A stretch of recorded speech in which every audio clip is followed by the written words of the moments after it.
from Anaheim Stadium, the Phoenix Cardinals visit the Los Angeles Rams. And just moments ago, in the NFC East, the New York Giants outlasted the Washington Redskins 24-23. And so, at this moment, the Giants move on top at 3-2. Dallas plays on Monday night. Phoenix at 2-2 has a chance to be tied for the lead at the end of today. Hello, everybody. I'm Tim Ryan here at Anaheim Stadium, and the surprising Phoenix Cardinals find themselves very much in the thick of things in the NFC East. And talk about surprises, the Los Angeles Rams off to a 4-0 start, one of only two unbeaten teams in the National Football League as we are about to kick it off. Dan Jiggetts, what's going on down here in Southern California? Well, they're calling the Rams the young and the restless with good reason. They have 16 new players on that roster now. Jim Everett, one of those young players, has been playing exceptionally well. He leads the NFC as quarterbacks. But really, John Robinson's done a great job putting this club together. That new Eagle defense that they're running has produced 25 sacks. That's opposed to 38 for all of last season. Now, if you talk about the St. Louis Cardinals, Gene Stallings has had a rough time down there. First, the move to Phoenix, the record right now, 13-21-1. But keep this in mind. Of those 21 losses, 13 have been by 7 points or less. And what that means if you're a Cardinal fan or a Rams fan, is that one mistake here or there, and there's one less undefeated team in the NFL. Well, it is a beautiful day here in Southern California. No big surprise this time of year. 75 degrees and a very sunny afternoon at Anaheim Stadium. The Cardinals will be kicking it off to the Rams defending to our left. And it'll be Al Del Greco, the former Green Bay Packer, kicking off to Gaston Green, the rookie #1 pick, and Robert Del Pino, who has been one of the pleasant surprises for the Rams. Al Del Greco prepares to kick it off for the Phoenix Cardinals. Folks still getting used to the idea of calling them the Phoenix Cardinals, and they're still in the NFC East.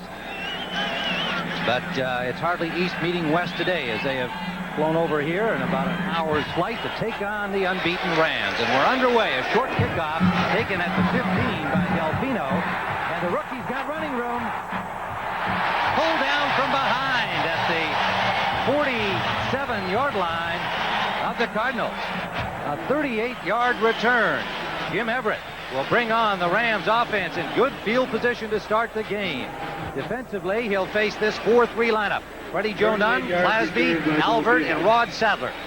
The linebackers are Bell, Nico Noga in the middle, and the veteran E.J. Jr.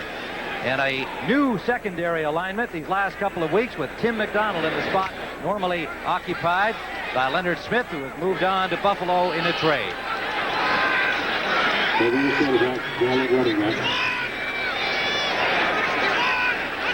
One setback for the Rams.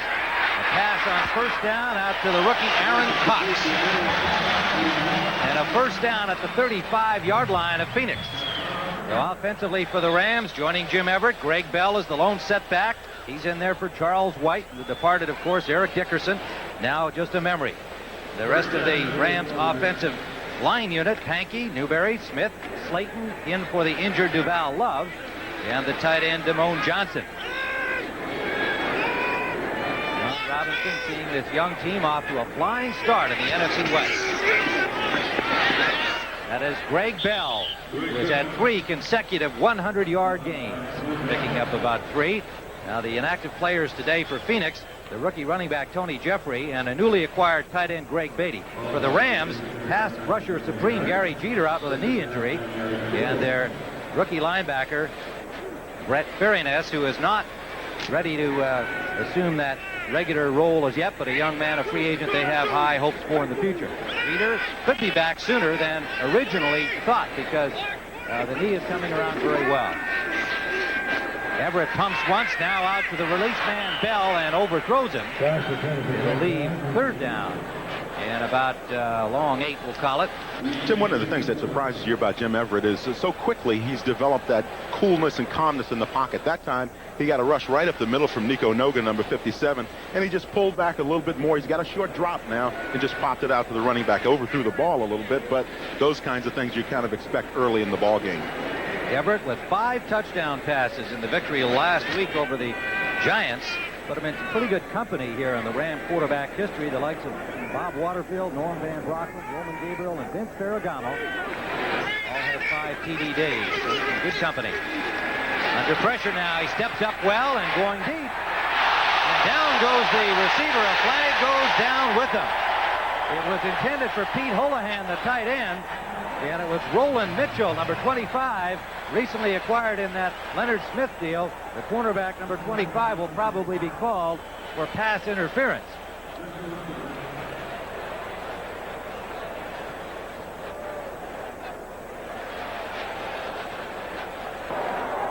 Defensive pass interference, number 25, first down.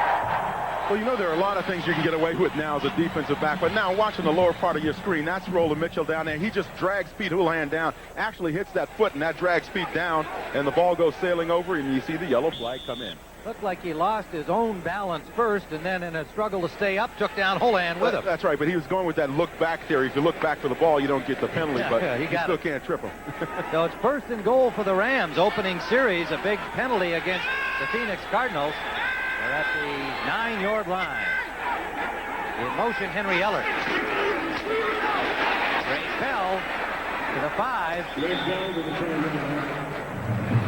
The Rams' running attack gives these halfbacks, or tailbacks as they like to call them, the opportunity to search out that hole and at some point or another duck up in there as soon as they see that daylight, much like the USC tailbacks used to do when John Robinson was at USC.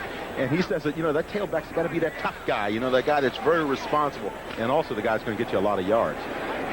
Nico Doga stopped Bell on that play. They're going to have Charles White back from his league suspension because of substance abuse. He'll be back possibly next week, even during practice. He's scheduled to return by the league mandate to the Sunday game. Ray Bell trying to get wide. He's got some running room.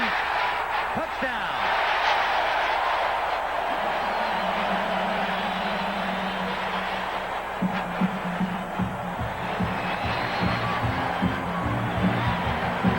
It'll be tough for Charles White to get his job back the way Bell's been going. Well, not only that, but look at the blocking he gets up front. Tony Slayton, number 61, and Jackie Slater, number 78. They pull out on the counter trade like Washington likes to run. They get the blocking out front now. Bell does the rest. Ducks around outside. He actually wanted to go inside, but again, these tailbacks for the Rams will run to daylight. He saw it outside and took it in for the score. Plenty of daylight for Greg Bell and a lot of sunshine for the Rams, the way they've been going this season, and they're off to a 7-0 lead on the point after by barefooted Mike Lansford. And we'll be back to Anaheim Stadium with the Rams on top. This is the play that the Rams scored on the counter OT. You'll see on this side of the line, they block down, backside guard. That's the O. He comes out and blocks the linebacker, and the tackle comes around. And Bell does the rest. He takes it in for the score. Now watch Bell on this play in particular, and I'll watch him dip inside, trying to set up his blockers. Now he's going to come back outside and take it right there to the corner of the end zone. Gets tackled there, but he gets in the end zone for 6 points. So the Rams jump quickly into a 7-0 lead against the Cardinals here at Anaheim Stadium. Tim Ryan with Dan Jiggetts bringing you this important early season matchup. The unbeaten Rams. Buffalo apparently falling to the Chicago Bears. We'll have a final on that soon. And that would eliminate them from the unbeaten ranks. And Cincinnati plays today as we are at the same time out here, just up the road a piece at the Coliseum against the Raiders. By Sikahema, the top kickoff return man, but it's taken by Stump Mitchell, and Mitchell has a good return right up the sideline to the 45-yard line. So they kicked it away from Sikahema and got burned by Mitchell. Neil Lomax brings on the Cardinal offense with a 40-yard return by Mitchell. Lomax will look at this Ram defensive front. The 3-4 alignment, Reed, Wright, and Miller. The linebackers Owens, Eckern, Mark Giroux for the injured Jim Collins, and Mike Wilcher. And in the secondary, Jerry Gray, Leroy Irvin returning this year after his problems of a year ago, Newsom and Johnny Johnson. Irvin a happy man with a new contract. Gene Stallings saying, we've got good field position here on first down. Let's do something with it. With their own 44. Mitchell, Farrell the running backs, Novacek goes in motion, and it's Stump Mitchell. Slipping down, a flag flies deep downfield as he picked up about 3 yards. Leroy Irvin forced him out of bounds. Ed Haggerty, the referee, will get the call from his back judge who threw the flag. Illegal use of the hands, pushing it back on the offense. Against the Cardinals. We didn't get the culprit, but it's an illegal use of the hands. So the Cardinals have Mitchell and Earl Farrell as the running backs, J.T. Smith and Roy Green the wide receivers, Jay Novacek starting ahead of Robert Awalt, Sharp, Pete, Kennard, Smith, and Robbins. Now allow me to explain Novacek, who gets a lot of playing time anyway, starting because of an ankle injury Awalt suffered on Wednesday in practice. They thought he might be gone for 2 or 3 weeks, but he told us last night he is ready to go. They got the ice on it, the swelling down, it's been taped up, and we expect to see him in action. Novacek starts. Giroux in at the nose position here on 1st and long in that new Eagle defense devised by Fritz Schirmer for the Rams, and Mitchell is stopped right at the line of scrimmage. You know, in talking to Gene Stallings last night, we asked him about that Eagle defense, or the Bears used to call it the 46 defense. And he said, well, I don't have any problem with that, running against that offensively. But what it does do to your offensive line is suddenly the blocking schemes have changed so dramatically, and the defense never really lines up in the same spot every time. So you're causing all these little tiny adjustments along the offensive line. Well, we'll see how effective it is. It's been working well for the Rams in the first 4 games of the season. Lomax wants to go. 2nd down, he's got a man open. That is Smith, and he breaks away from Leroy Irvin and takes it to the 33-yard line of Los Angeles. JT had a shoulder problem last week. He hurt his shoulder. We were wondering whether or not he was going to be healthy. He said, hey, look, this is a big game for us. I've got to get out there and rock and roll. Now, left side of your screen, Neil Lomax is going to find him virtually all alone down there. He gives a little shake on the defensive back, and now he gets away and gets that extra yardage. He gets away from Leroy Irving, who loves to cover people one-on-one. 91 catches a year ago for J.T. Smith, the leader in the league, and didn't get to the Pro Bowl, if you can believe that. And for all people over 30, he makes you feel good. 32-year-old J.T. Smith in his 11th year out of North Texas State. Key man since coming over from Kansas City in '85. Play action. Lomax swings it out for Mitchell. Mitchell slipped trying to cut back inside. Wiltshire covers him there, and there'll be virtually no gain on the play. What Neil Lomax did was look downfield very quickly. He didn't see anybody open. He knows he's got that safety valve out there, so he tries to dump it off to Stump. Stump tries to make the move on the corner, but really can't shake him loose, and he just goes to the turf. But you notice the one thing, Neil Lomax always has an outlet pass to throw. He's never without somebody to get the ball to downfield. And he's got 2 guys there who can catch it on those outlet passes. Farrell and Mitchell, both excellent receivers. Greg Meissner and into the game now in the spot normally occupied by Gary Jeter, but Jeter set out with a knee injury. Could be back as soon as next week, however. Short drop and a quick pass out, dropped by Novacek, usually sure-handed tight end. Couldn't hang on to the somewhat low throw from Lomax, but he was wide open. Yeah, Neil knew that. You saw him holding his helmet. He goes, how in the world can I throw that ball that low? And Jay said, hey, come on, Neil, get it up just a little bit. I'm not a shortstop out here. I know there's a baseball diamond down the other end of the field. He's a 6'4" tight end, but nonetheless, should have had that one. Long way to bend over, though. 3rd down and 10. Roy Green, Ernie Jones, J.T. Smith. All in this passing down for the Cardinals. The Rams add an extra defensive back in Mickey Sutton. And the shotgun. He's got Roy Green. Touchdown. Perfect strike. Green had Irvin beaten. And the Cardinals come back quickly. You're going to find a lot of that when you have that pressure defense and you're going one-on-one, man-to-man down the field. What happens is if all it takes is one move, and it's 6 points. Now on the left side of your screen, number 81, that's Roy Green. He just put the shake just now on Leroy Irving. Now he's taken off to the end zone. He's got him beat all the way, and Neil Lomax lays it in there. 6 points for the Cardinals. This is the kind of game that I fully expect this one to be, in the air. Neil Lomax passing at 62% through the first 4 games with a rating of 93.3, right up there with Jim Everett, who's leading the conference in quarterback ratings. We've got 2 hot quarterbacks today. The point after by Del Greco is good, and we're tied up at 7. 2 quick strikes. First by the Rams, and right back from the Phoenix Cardinals. 10:45 to go, first quarter. Neil Lomax knows if he gets the protection, he gets the reception. Now watch both of the offensive tackles. They pick up those outside linebackers in great shape. Neil can step up in the pocket. End result, Roy Green streaking downfield. He beats Leroy Irving for the touchdown. Well, Irvin beaten twice on that drive, getting the man defense. And of course, every cornerback knows that's it's a risk area, but they all like the challenge. But Irvin beaten that time by the veteran Roy Green. Roy Jetstream Green. So we've got a 7-7 game. Del Greco will kick it off. Everett and Lomax off to the expected good starts. Gaston Green will take it from the 4.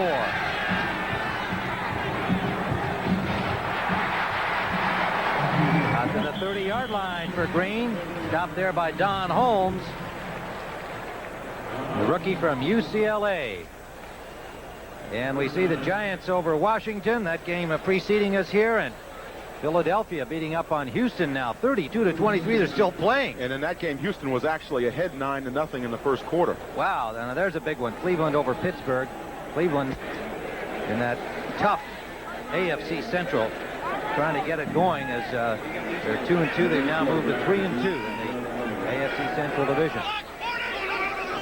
On first down, Bell slipped a bit, but now cuts it back nicely and gets about 7 yards to the 37-yard line. Mark Goralczyk, number 76, made the tackle for the Cardinals. Tim, one of the things you always talk about with this Rams offense is the tailbacks being able to see that daylight. Now, he's going to get reach blocking all the way along that right side of the line. You see those guys stepping out. Now, Greg can take it outside, but watch him tuck it back up underneath and come back and avoid all of those defenders and go downfield and make some yardage. That's what that offense allows you to do. Just pick that hole and go for it. Second down and 3. Inside, handed off to Buford McGee, 5-year man from Ole Miss who came over from San Diego last year and is the fullback when they have one in the lineup. And you saw Chicago over Buffalo ending their unbeaten streak of 4. Indianapolis leading New England 17-14. They're still playing. And Seattle ahead of Atlanta. Actually, they won that ball game 30-21. That's got to be a big surprise for the people in Seattle, nonetheless. No one expected Atlanta to come cruising in like that, but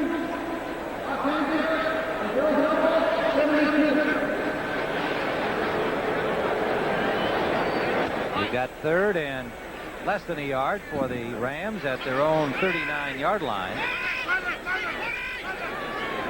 Cardinals jump their short yardage defense around, but Greg Bell breaks it loose and almost shook away from Travis Curtis, number 20. Flags are down after he was hit by Curtis. As Bell, had he gotten away from Curtis, the second-year man from West Virginia, he would have been in the end zone. There was nobody else there to stop him. you have to believe that over there that's going to be that face mask penalty when Greg was taken down. The officials are having a conference.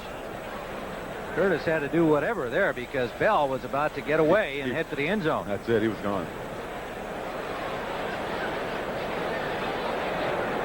A longer discussion than normal. Pat Haggerty wanted to make sure he got it exactly right.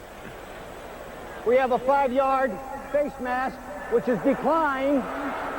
The tripping will be enforced. First down.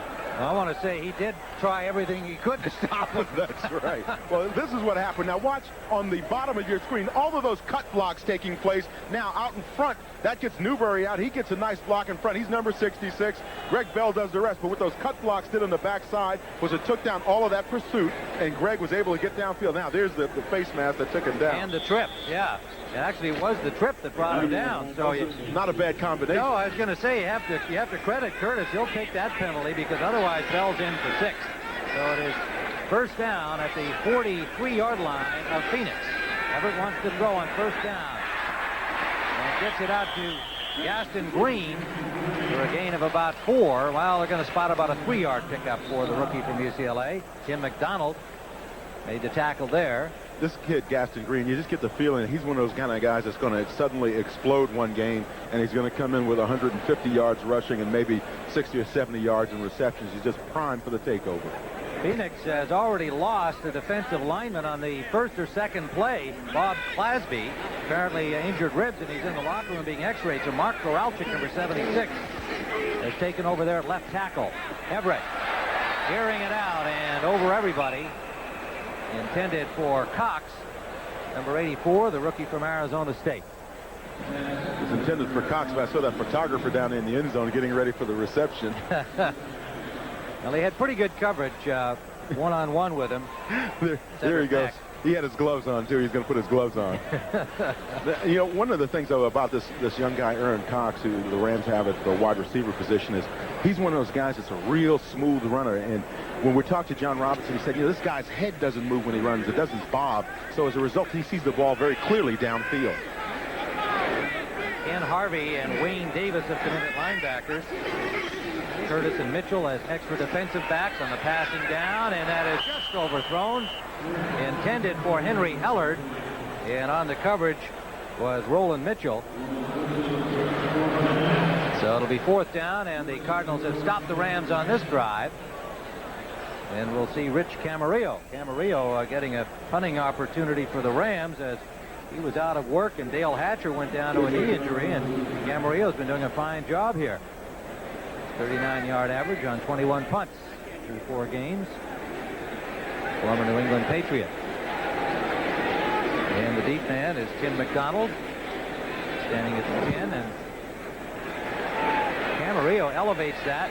Could get it, it comes upfield and is down by the Rams at about the 15-yard line.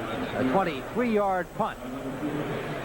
So Phoenix will start from there with 8:24 to go first quarter when we return.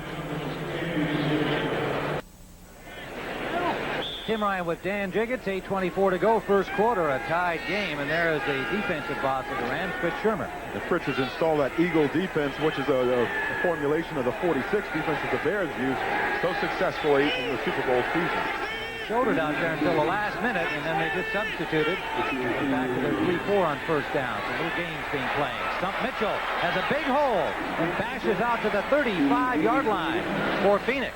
Tim, yesterday when we talked to the offensive linemen on the Cardinals, they told us that, hey, look, if they line up in that 34, then we can be successful against them. If they get in that other defense, that old Eagle, that's going to mess us up. Now, they are in the 34 defense right now, and what the Cardinals simply do is just punch it right up in there. Nice little cut back there by Stump Mitchell, and he gets a little blocking downfield, and that allows him to get that extra 10 to 12 yards when those receivers block for you.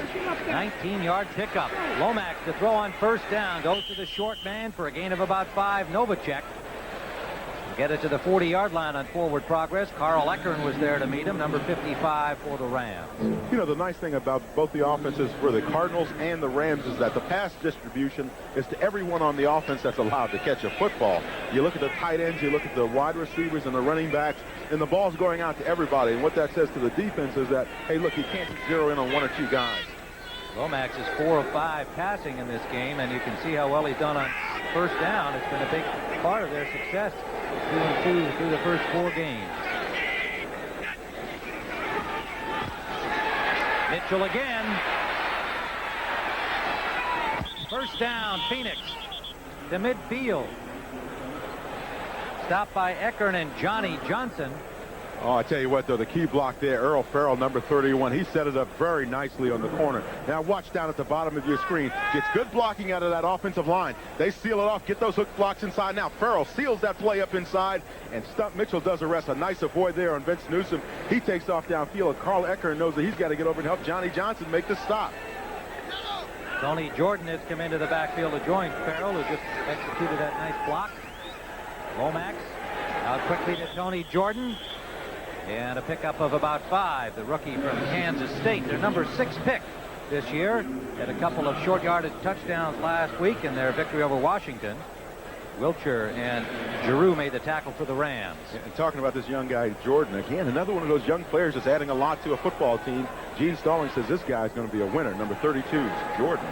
He did so well in preseason that he had Stump Mitchell a little concerned that maybe he was going to get more playing time than the veteran. But Mitchell is the leading rusher and is off to a great start in this one. Short drop again. Diving catch out there by Ron Wolfley, the reserve fullback, number 24. So everybody getting into the act, as you said. We've seen a lot of offensive play here by the Cardinals. And they're getting everybody that's on the team out on the field. Now, Neil Lomax has plenty of time to throw there. A little late pressure, but he finds those running backs out in that flat, just gets it out to him and gains the necessary yardage. Every play doesn't have to be a big strike. You just chip away at it, and then you go for the zone.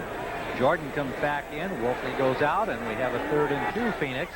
On 3rd down, they have been just super, and Gene Stallings talking about that last night. So what a difference from a year ago. You've got the confidence and the ability to make these conversions. Keeping drives going. Flags down, and perhaps a false start as Farrell got the ball, but they blew the whistle. You could see the Rams starting to move forward, the sense that maybe they were being drawn over, but we'll see which way it goes. Encroachment, number 99, defense. The coaches always ask, the coaches always ask, you're the nose man, you're right over the football. How can you jump offside? Well, Neil Lomax is giving that hard count, and that pulls Alvin right off. You see him bounce over. Now he tries to get back, but he's already in that neutral zone.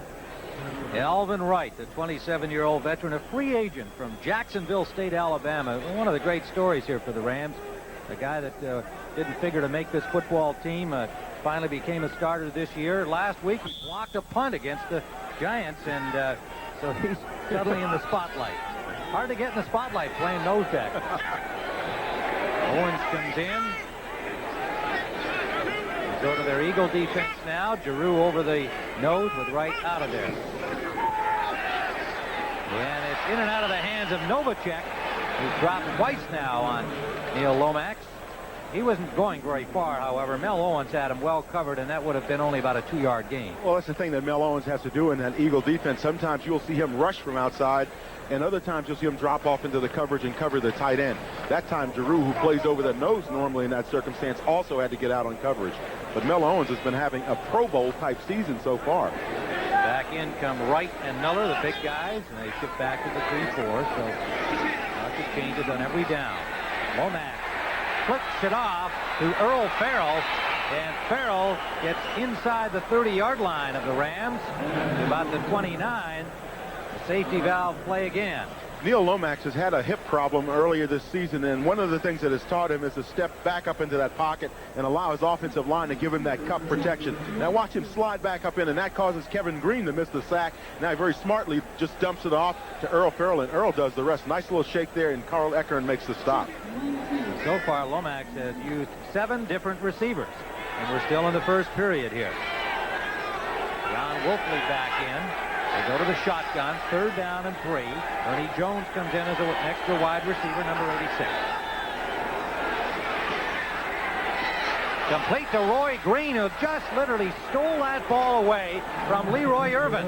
Now, Irvin had good coverage there, Dan. He couldn't do much more. He even had his hand in front of Green, but Green would not be denied. Tim, I said it before, that coverage was tighter than a mosquito's wrestling jacket. Now watch Leroy Irvin on Roy Green. Now watch how tight that coverage is.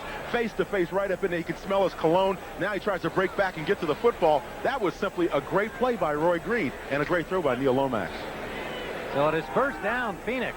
And they are now at the Rams 21-yard line. 2 offensive machines showing their stuff early in this game. High formation this time. Flare pass, and Green drops it. Roy Green. Irvin coming up on him, and Roy was already planting his foot, planting his move. Forgot one thing, the ball. He heard the pitter-patter of little tiny feet. That happens every now and then. You know you got to catch that little hitch pass, and you know that defensive back is going to put his Riddell right in the middle of your face. So you're kind of looking for him out of the corner of your eye, and you go, whoops, every now and then it gets away from you. And Roy's going, oh, golly. Boy, I'm glad I didn't catch that. Green has a 33-yard touchdown pass to his credit already. 2nd down. Lomax had to call Green back into the slot. And he is caught Mike Wilcher. Mike Wilcher, number 54, drops him at the 25-yard line. Finally, Mike Wilcher got there. He's been trying to go upfield and working upfield, but now finally he gets the sack. Now watch him at the bottom of your screen. He's number 54, comes on a hard rush. The key there, though, is now he's against a running back, Earl Farrell, whereas before he was going against Louis Sharp, and Louis didn't let him in. Finally, he got over the running back, though. Now you see those sack totals. 87 after only 4 games. They had 10 sacks. This year, 25. And remember, last year, all year long, they only had 38. They're off to a terrific start. That kind of balance. Offense and defense gets your 4-0 mark. Stewart and Sutton in the secondary for the Rams now on 3rd down. Lomax trying to find an open man. Gets it off, and it is intercepted or not. No, it hit the ground. Diving intercept try by Vince Newsom, number 22. And Lomax hit just as he released the ball. So it'll be 4th down. An appreciative Anaheim Stadium audience applauding the Rams defense. And Kevin Green really had the nice pressure on that time. He's working that corner very hard, working against Tootie Robinson. And finally, that time he flushed Neal into the pocket a little bit too deep. And good coverage downfield. You can see Lomax with that chin up there trying to find an open man, but Rams had them covered. So Al Del Greco will come on, and he will attempt it from the 33-yard line. It'll be a 43-yard try. He has a long of 47 this year.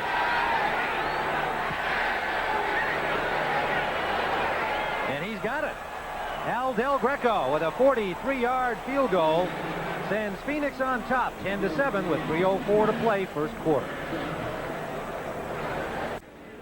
Tim Ryan with Dan Jiggetts, Anaheim Stadium in Anaheim, California, under brilliant sunny skies. The Phoenix Cardinals have taken a 10-7 lead here in the first quarter with a 43-yard field goal by Al Del Greco. They went 58 yards in 12 plays, used up 5:20. The teams had scored touchdowns earlier in very short order. 2:19 it took the Rams to score the opening touchdown. 1:56 later, Lomax hit Green to tie it up, so they used up 5:20 to get the go-ahead field goal. Short return, Mike McDonald, the linebacker, taking that short kickoff back to the 45-yard line. Good field position for the Rams. Well, here's what happened yesterday in some of the college football activity. The Sooners whipping up on Iowa State 35-7. Texas over Rice.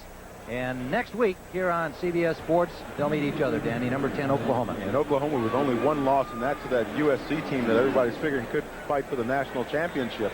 Oklahoma and Texas, that's one that rivals Harvard, Yale. Historical significance. Spoken like a Harvard man. The 83rd meeting in that rivalry between Texas and Oklahoma, and they really get it on in that game. First down, Rams.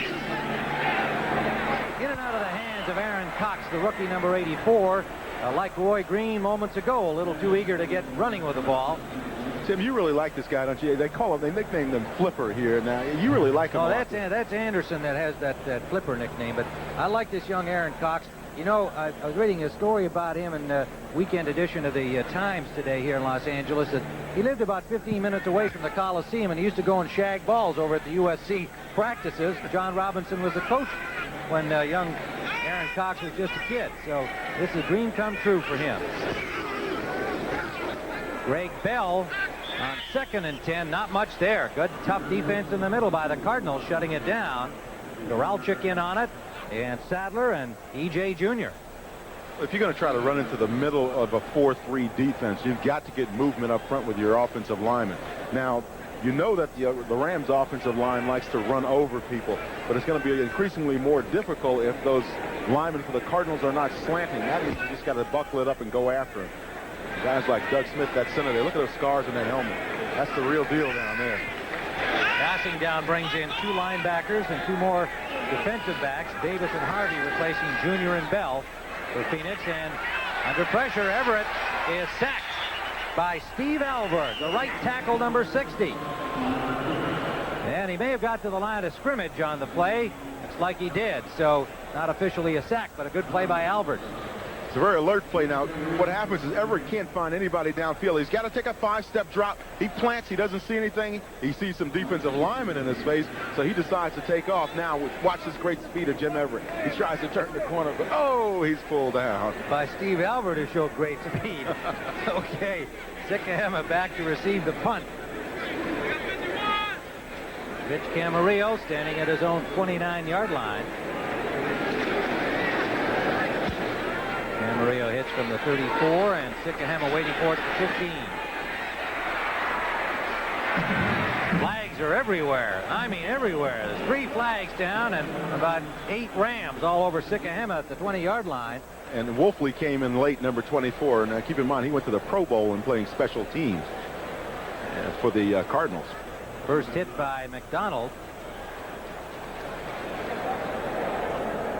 Bill Eagles to the hands, the block in the back. On the return, number 53, first down. Okay, Ron Wolfley, I apologize.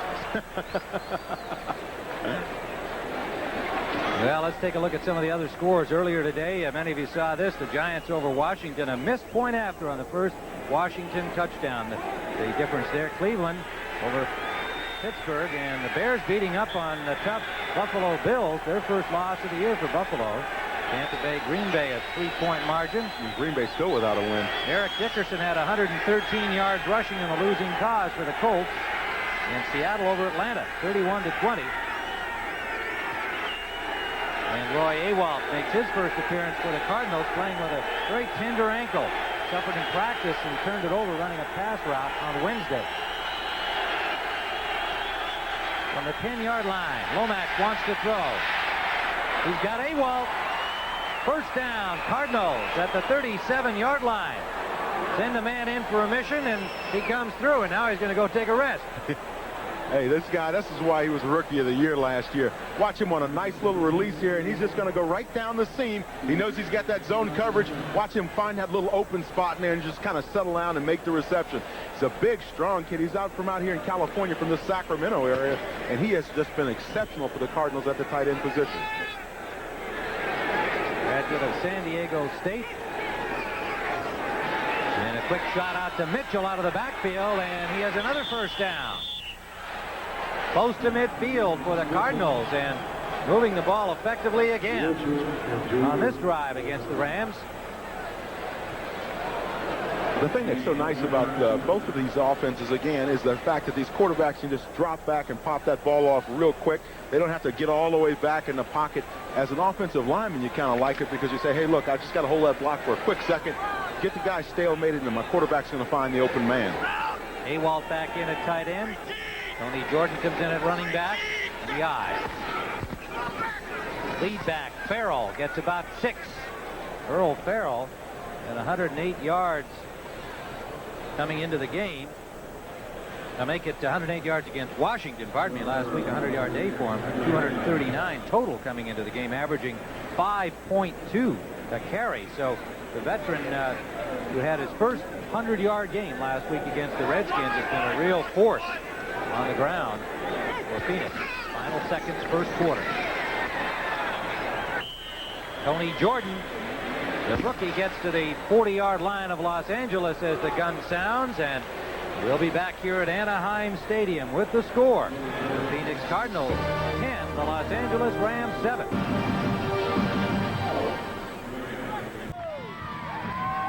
Tim Ryan with Dan Jiggetts. We're at Anaheim Stadium on a brilliant sunny afternoon in California, but most of the sunshine has been shining on the Phoenix Cardinals. As we begin the second quarter, they lead 10-7.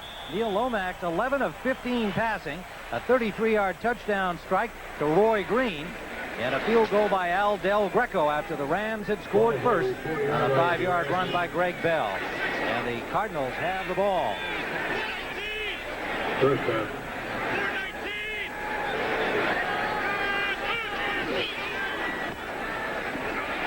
Lomax, incomplete. Again, hit just as he released the ball. Green, the intended receiver. Ball too low for him to get a grab on that infield dirt near the 30-yard line. And we talked earlier about Neil Lomax having that hip problem, developing some arthritis in that hip. And he said it's actually his left hip, and that's the one that faces the rush many times when he takes that bump. So as a result, he's been taking some shots for it and all that. He's quite honest about it, but I know that at some point or another, you're going to see that limit his playing ability. And I watched him last night walk out of the room. He's still got that little bit of a limp, like he's pulling that hip along. 2nd and 10 for Lomax. Despite the pain and aggravation of that hip, is off to a season much like last year when he passed for 60% and 24 touchdowns. And gets it out this time, incomplete, out of bounds. J.T. Smith saying, ooh, he's a little angry, and there's a flag. Delay a game. Sportsmanlike for spiking that ball at the feet of the official, and Smith saying, hey, it's impossible that my feet weren't in bounds. Well, the umpire, the line judge there, disagrees with him clearly. That is Ron Baines, number 56, the line judge. Let's see it. Now, the key here is to watch the feet as the reception is made. JT is going to go to the sideline, slide down now, and he is clearly in bounds when he makes the reception. Then he rolls out. Sportsmanlike conduct, number 84. And then on top of that, he gets penalized for slamming the football on the ground. Now, Cal Lepore is the replay official here today, and we can assume perhaps that he's reviewing that one because Smith, as you could see on our replay, there's a look at the replay officials working on it, Commentator and his staff, and the man who will make the call is Lepore. But it looks like it's going to stand. They've marked off the penalty against Smith for angrily throwing the ball down. Unsportsmanlike conduct brings it back to the 45-yard line, but it certainly appeared that he was in bounds. Now, you know, when he caught the ball, his feet kind of flipped up, and it looked like he still had enough of his body in bounds for that to be a legal catch, but officials say otherwise. Third down.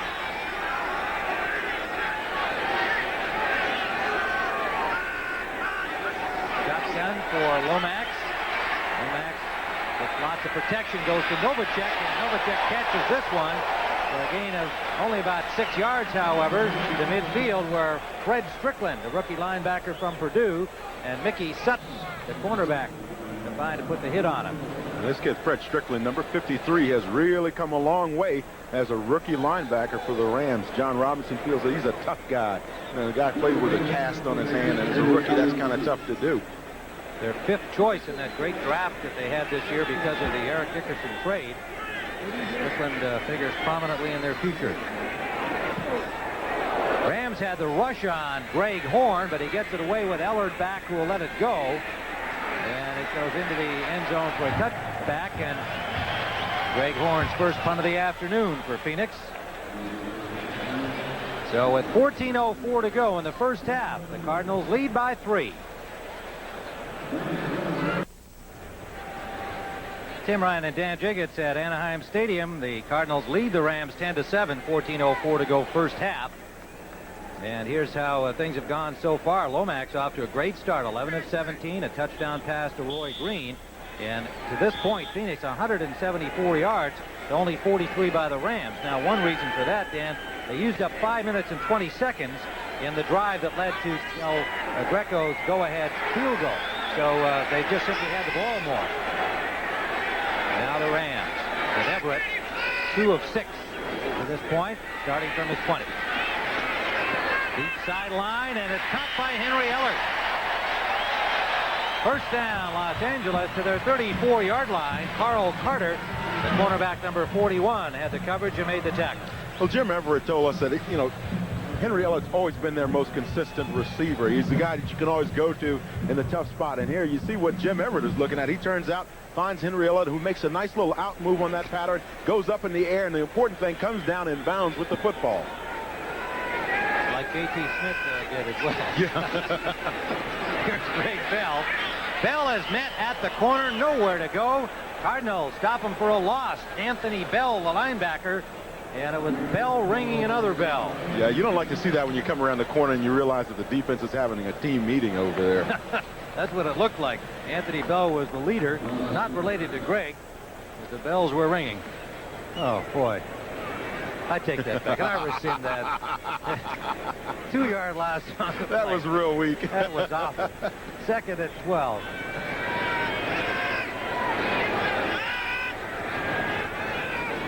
One setback is Bell. 3 consecutive 100-yard gain. And he gets a good run right straight ahead for about 9. Wayne Davis, the linebacker, number 53, stops him.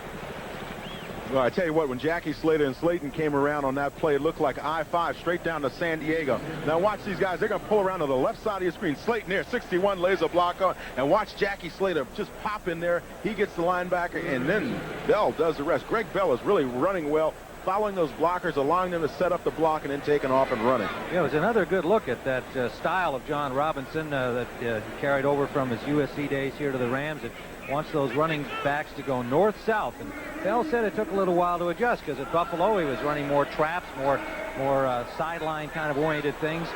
And the Rams have called a timeout. Timeout.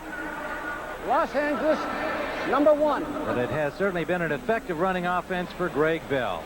So with a timeout on the field and 11:58 to go in the half, let's take a break. We'll return with Phoenix on top. Phoenix Cardinals lead the Rams 10-7. 11:58 to go in the first half. Tim Ryan with Dan Jiggetts. You get the feeling we're going to see a high-scoring game here, the way Lomax and Everett are studying up. And that's kind of the way you saw it coming in. Both teams have a lot of effectiveness in the passing game, and I fully expect that this one's going to run it up quick. Well, Everett has a 3rd and 2. Greg Bell's got room outside, and he has the first down near midfield. He'll spot it just inside the 50. Did you see the block that Jackie Slater just threw? That's a pancake block. They ran that counter OT again. Watch number 78, Jackie Slater. He's coming from the backside. Now watch his pancake block. Right there, he puts Nico Noga down to the ground. That's great blocking by offensive linemen, and that's what gets those running backs excited, even old offensive linemen like myself. Now watch him again. Here he comes back up in the screen. He just takes Nico Noga to the ground. That's the key play on the, that's the key block on the play. Bell's got 42 yards now. Gaston Green slipped as he tried to cut it back inside, and very little, if any, gain on that play. Mark Goralczyk made the tackle, number 76. Goralczyk having to play for the injured Bob Plasby, the starter at left tackle for the Cardinals. Gaston Green, they'll be hearing a lot more about the former UCLA star as a pro as he gets more playing time here for the Rams. Miami ahead of Minnesota 10-0. Marino to Jim Johnson, a 3-yard touchdown pass to open their margin to 10. 2nd down and 9. Play action. Everett has a man open. That's Aaron Cox. First down. Pushed out by Tim McDonald. Tim, we always talk about how the run game affects the passing game. This is a play action off the counter OT. Watch the right tackle and guard. They pull back in that counter action. Everett rolls back out the other side, and he's got Aaron Cox open downfield, and he makes a nice reception here, squeezes as much out of the play as he can before he gets knocked out of bounds. But that's how that complementing of the run and the play action works. Aaron Cox. First down, Rams. Good job for Bell. Bell's got a good hole. Another Ram first down to the 17-yard line. Lonnie Young, the safety, and Freddie Joe Nunn ranging back from the left defensive end position made the tackle. Now keep blocking up front. Tom Newberry stops back out, seals it back in, and Greg Bell gets out on the corner, makes a little move there, and now he just powers over that secondary of the Cardinals. Good, strong running, and that's why he's atop the NFC in rushing. Here's a guy that they kind of put on the rock pile for a while. You know, another Golden Domer who 84 and 85 had good seasons, but then he fell off a little bit, and Buffalo got rid of him, sent him out of here. Got a new life out here in California for sure. Ricky Henley is in for Nico Noga. They're having some problems in the middle linebacking spot for Phoenix. Henry Ellard gets to the 11-yard line. Gain of about 5. Anthony Bell made the tackle, number 55.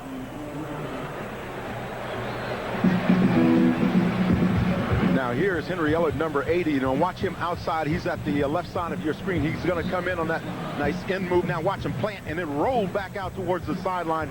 That throws that defensive back off. He makes a nice soft hands catch and then goes down to the turf and avoids another shot. That's what happens when you get a little older. You learn how to go down there when you see those guys coming at you. Henry Ellard came into the game with 12 catches. Now they've got their power group in there with John Embry, the extra tight end, number 87, and they take it inside to Bell again. He gets to the 8-yard line. Once again, they ran that counter play. That time, I felt Greg Bell should have probably stayed outside because there were no defenders out there. It's good enough reason to go outside, isn't it? Yes, indeed. Sadler and Alvord made the tackle. Bell up to 56 yards rushing on 11 carries today. He scored the opening touchdown of the game from 5 yards out. And the Rams on the doorstep again at the 9. 8:37 to go here in the first half. Ellard goes wide to the right. Buford McGee ahead of Bell in the eye. Bell again, power left. Bell tripped up at the line of scrimmage by Rod Sadler, number 72, who had been blocked down but made a fine play to get his arm up and upset Bell. He made one of those garden hose tackles that time. He was laying down on the ground and just kind of reached up and tripped Bell up. So it's going to be 4th down at about 2, and they send the field goal unit on, which brought some boos from the fans who want to see this high-powered offense keep going. Mike Lansford, the barefooter, will attempt his 9th field goal of the year. He is 6 of 8. Spotted at the 16-yard line. 26-yard try for Lansford. He missed it. Lansford missed it. Now, that is like getting a sandwich for him. You won't see him miss from that distance very often. So the Cardinals stay on top with 7:40 to go. They lead 10-7. Now, Mike Lansford missed that field goal. The key thing, though, is watch the plant foot. That's the one with the shoe and the sock on it. Watch it. It almost hits the ball when he plants to kick the ball. He gets too tight on it, and as a result, he hooks it over to the left side. And that thing wasn't even close. It was close to the Marlboro sign. That's it. 25-yarder for Lansford to miss. You know something was wrong in his mechanics, and chatted with him at practice on Friday about that field goal kicking technique. Everything is timing. He's off a little bit there. First down for the Cardinals from the 20-yard line. They lead 10-7. Earl Farrell, little slow starting running play, and everything plugged up by the time he got to the line of scrimmage. No gain. Lomax 11 of 17 passing, 137 yards and a touchdown. Carl Eckern made the stop on Earl Farrell. We said last week he had his first 100-yard game against the Redskins. And in this quarter, the Rams, with 72 yards of total offense, they used up 6:24 on the clock on that last drive. 11 plays, Danny, but came up empty on the missed field goal. It takes a little juice out of your offense when that happens. And they've got the Eagle defense in here on 2nd and 10 with Miller and Wright out of the front. Meissner. Loose ball recovered by Mitchell. The ball came right back to him. Lucky for Mitchell and the Cardinals, and bounced right back into his hands. Well, the Rams would have had the ball at the 20-yard line of Phoenix. Tim Ryan with Dan Jiggetts here at Anaheim Stadium on a brilliant sunny afternoon. 6:36 to play first half. The Cardinals, on the strength of Al Del Greco's 43-yard field goal, holding a 10-7 lead. Everett and Lomax have been airing it out. We've seen some effective running, particularly by Greg Bell of the Rams. Ron Wolfley in the running back, wingback position for the Cardinals on this shotgun play. Lomax, and he's got a man. It's Ernie Jones, number 86. The rookie from Indiana gets the Cardinals a first down to their 32-yard line.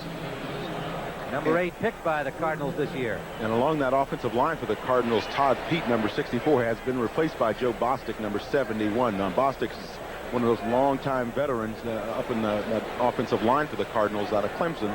And I'm not sure exactly what the problem is with Pete, but we'll try to get some word to you on that. 10-year veteran Joe Bostic. Brother Jeff plays for Washington. And they've already lost the defensive lineman Bob Clasby on the first or second play of the game. Rib injury. Lomax, and it's tipped at the line of scrimmage and finally comes loose. Nearly caught on the deflection by Louis Sharp, the tackle, but it was batted down by Kevin Green, an on-rushing linebacker, number 91 for the Rams. Now watch Bostic, number 71. He's up inside. Let's see what his pass protection looks like. He's on Greg Miser, number 69. There gets excellent protection, but that other side broke down just a little bit. There you see that ball tip off actually the shoulder of one of the offensive linemen. Looked like Tootie Robbins, and that ball comes back up in the air. Second down and a loose ball again. Shades of the Vaseline silicone or whatever controversy of the Green Bay Chicago game a week ago. But twice now we've seen the ball come loose, and the pass from Lomax moments ago going awry. And there you see Gene Stallings talking with Tom Bresnan, his offensive coordinator, and they're probably his offensive line coach. They're probably talking about getting that football back up to the quarterback. You got to make sure that you get it all the way back to him. Yeah, that's like a greased pigskin today. It's like bells ringing. Third down and 14. Wasn't that bad, was it? 3rd and 14 in the shotgun for Lomax.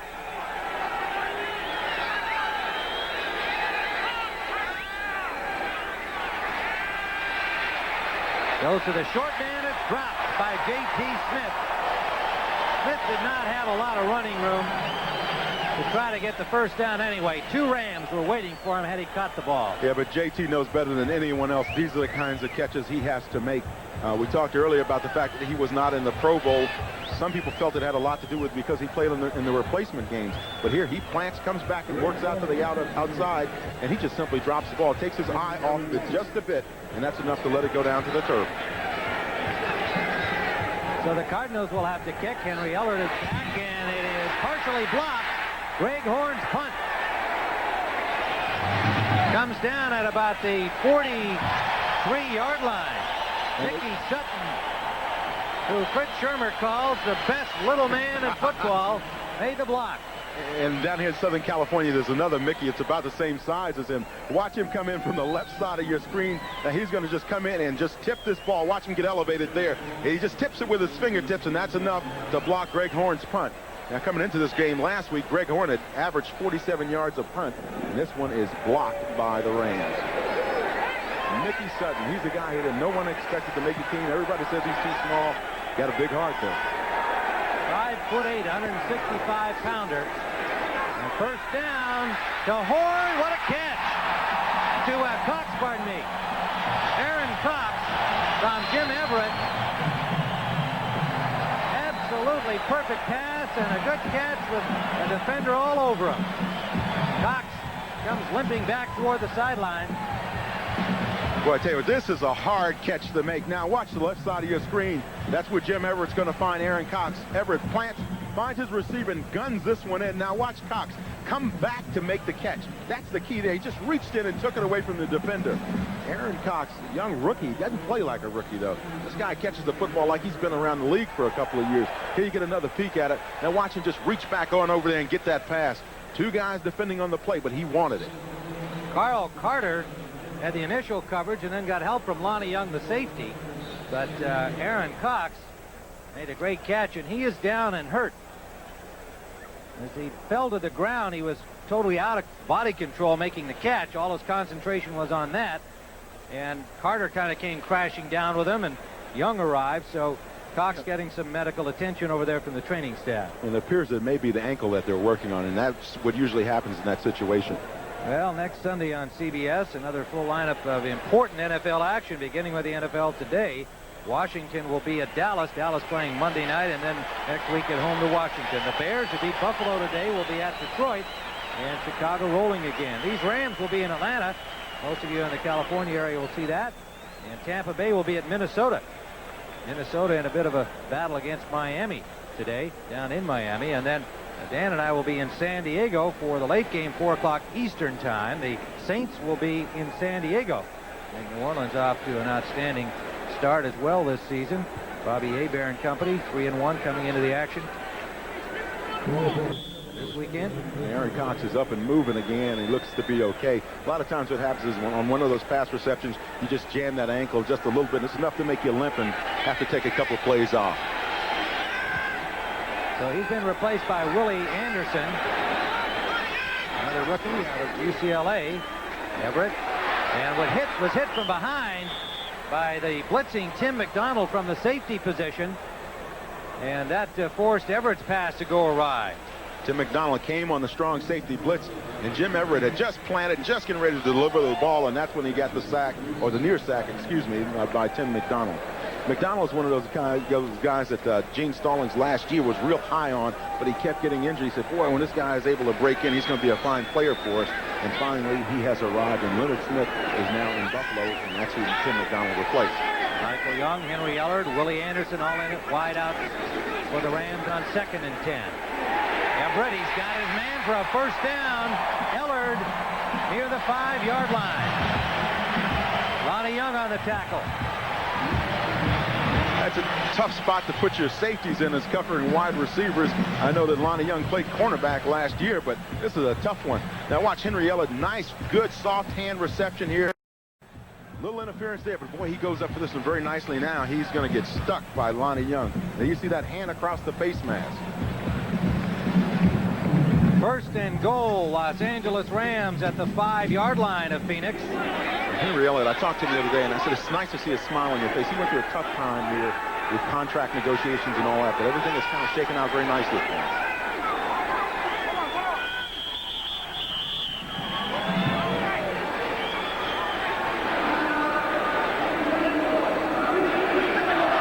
Cardinals took the timeout just as Everett was about to snap the ball, and the public address announcer made an understandable mistake, said timeout St. Louis, and I'm surprised we haven't done that yet. The odds are I will before the game's over. 2:47 remain to play in the first half. The Cardinals clinging to that 3-point margin, but the Rams on the doorstep here. Everett is 6 of 11 now, 83 yards passing.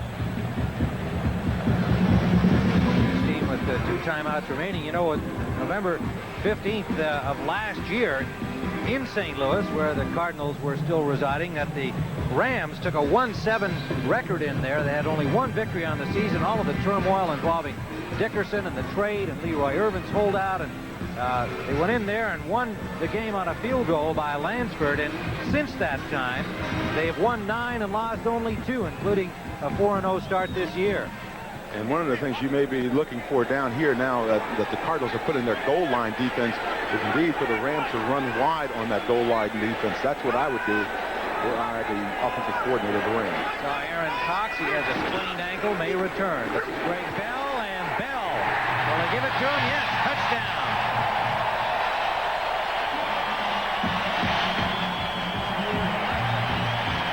Now, you ask why run wide. Well, what happens is those defensive linemen slant in, and that gives Greg Bell an opportunity to hit that corner rolling, and he takes it right into the end zone. Second touchdown of the game from the same distance for Greg Bell. Officially a 4-yard score. Ball just inside the 5. Lansford with the point after try.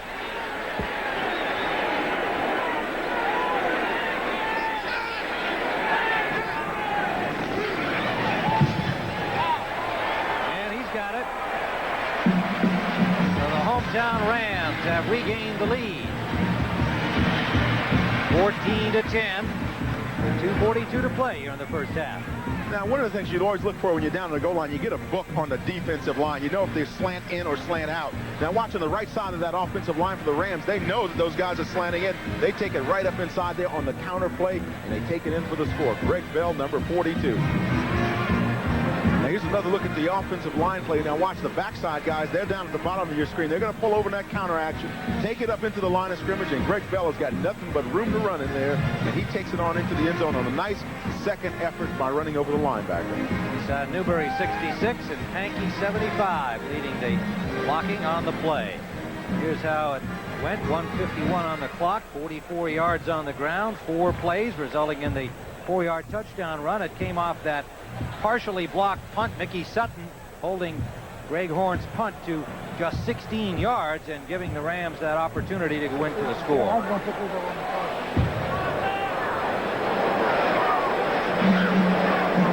You see Greg Bell is getting that ankle taped up. Didn't want to blow a tire out. He's got a lot of rolling.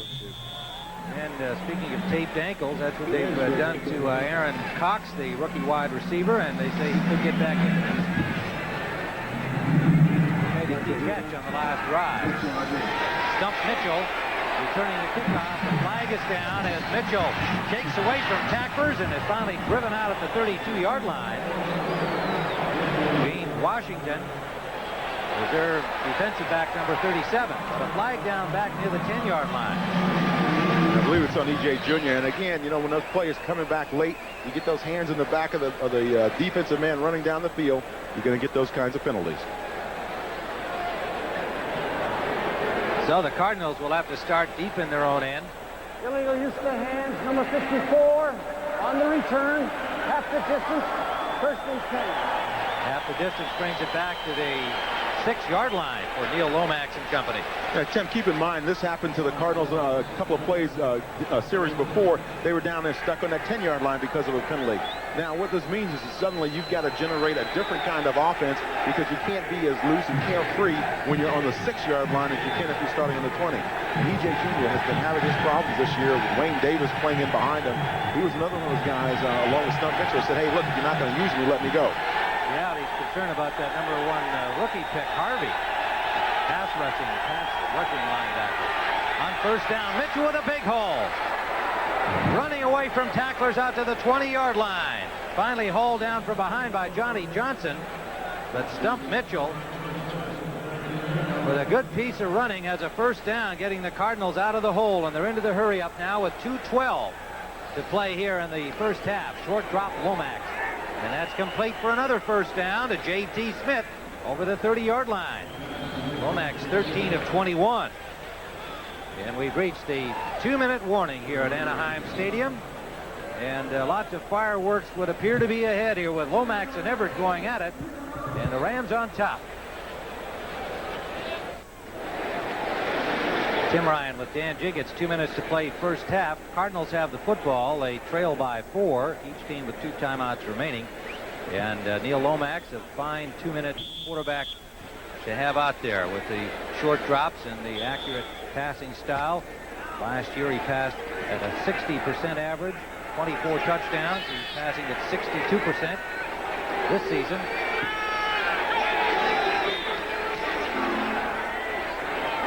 And he's got a completion to Novacek. Novacek picks up about 7 yards, close to the 40-yard line, stops the clock out of bounds with 1:54. And the Rams are in that little zone defense, which allows you to either take the ball and go out of bounds or catch the ball on an inside slant. And I don't quite understand that. I would rather have the ball focused into the middle of the field and stop the out of bounds play for the Cardinals, but they don't seem to be doing that. They seem to be coning everybody outside. Now they put in Strickland and Mickey Sutton. Take out Eckern and the big guys up front. 3 down linemen and everybody back. Lomax goes to the release man Farrell, and a flag is down at the line of scrimmage. Farrell dropped on a good open field tackle by Gray at the 45-yard line.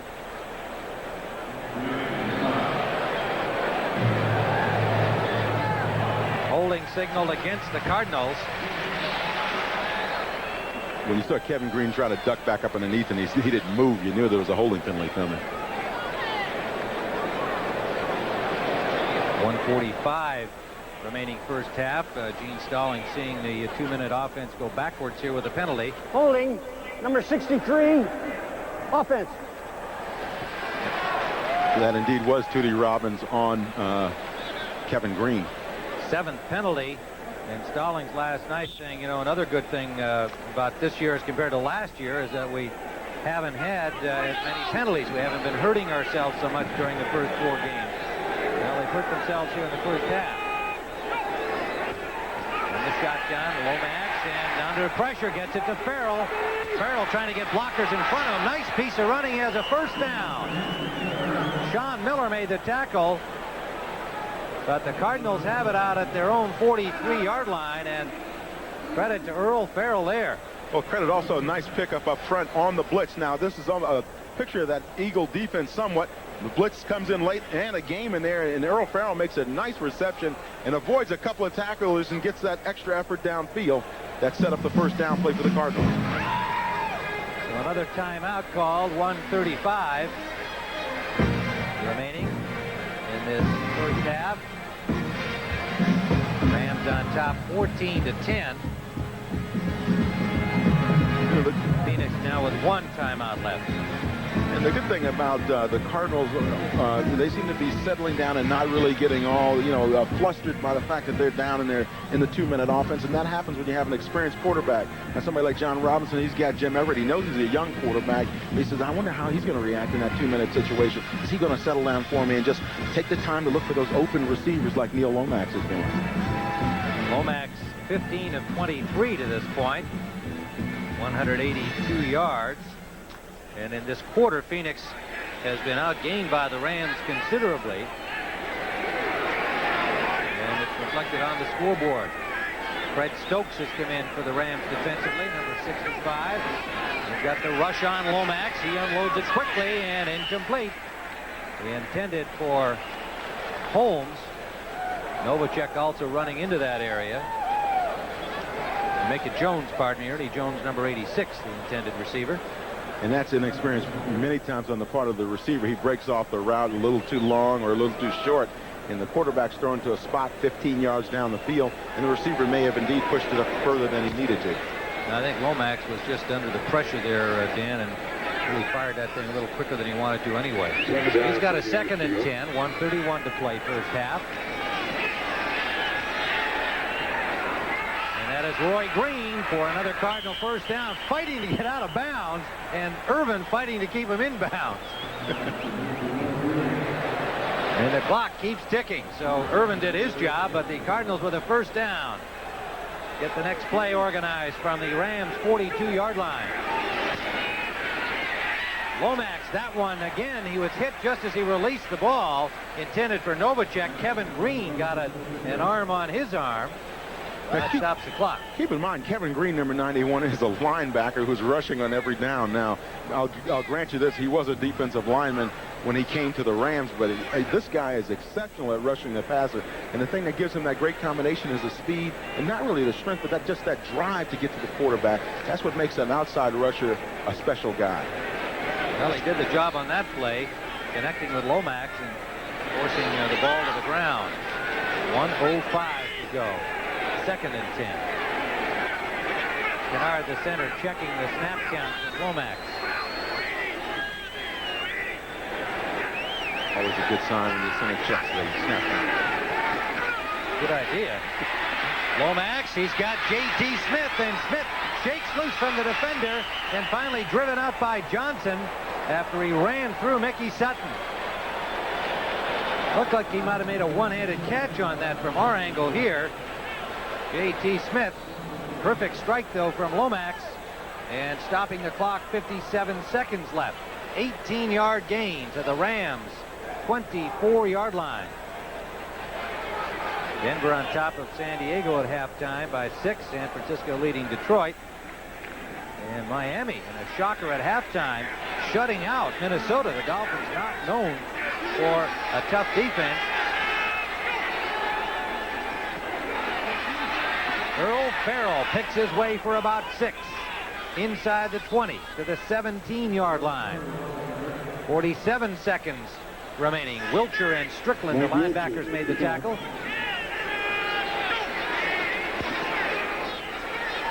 Lomax steps up again, finds his man. That's Roy Green inside the 10 to the 9. And clock stopped with 33 seconds left, and Green really took a pop, and he is down at the Rams' 9-yard line. Training staff out quickly to check on Green. Took quite a hit just as he caught the ball. And we've got 33 seconds remaining first half. The Rams by 4. Well, you're looking at Roy Green, and he's seated up now, and he really took a shot. Let's see if we can see where the contact was made. Yeah, he gets the ball cleanly. Now watch the shot that he takes after that from Gray. He's going to try to do a little avoid move there, but Gray sinks that shoulder, and that spins him around. And Freddie Strickland just kind of grabs him and throws him to the ground. But when that head snaps back and hits the ground many times, that's how you get that little whiplash effect.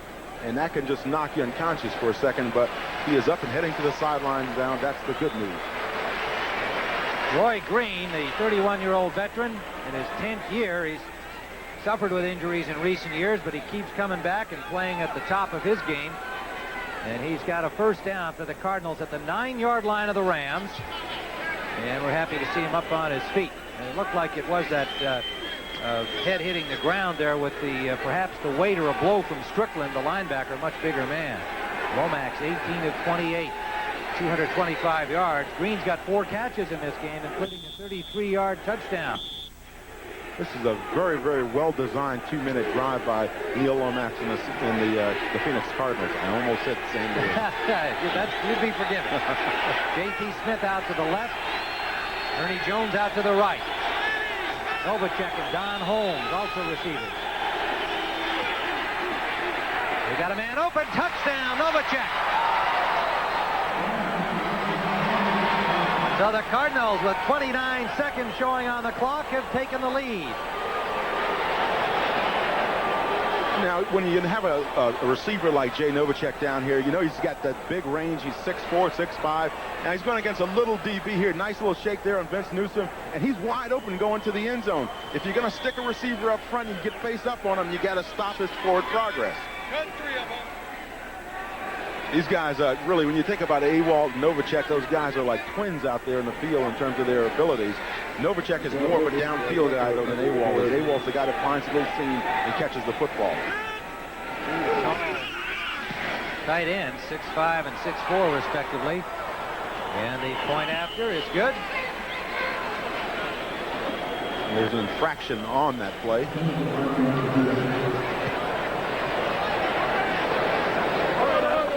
We have a tripping penalty.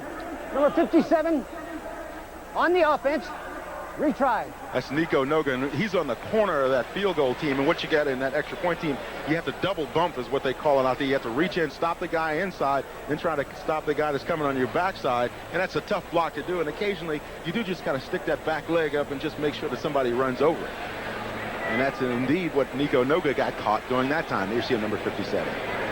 Well, a little practice here for El Del Greco from a little farther back. They're spotted at the 20-yard line for the point after.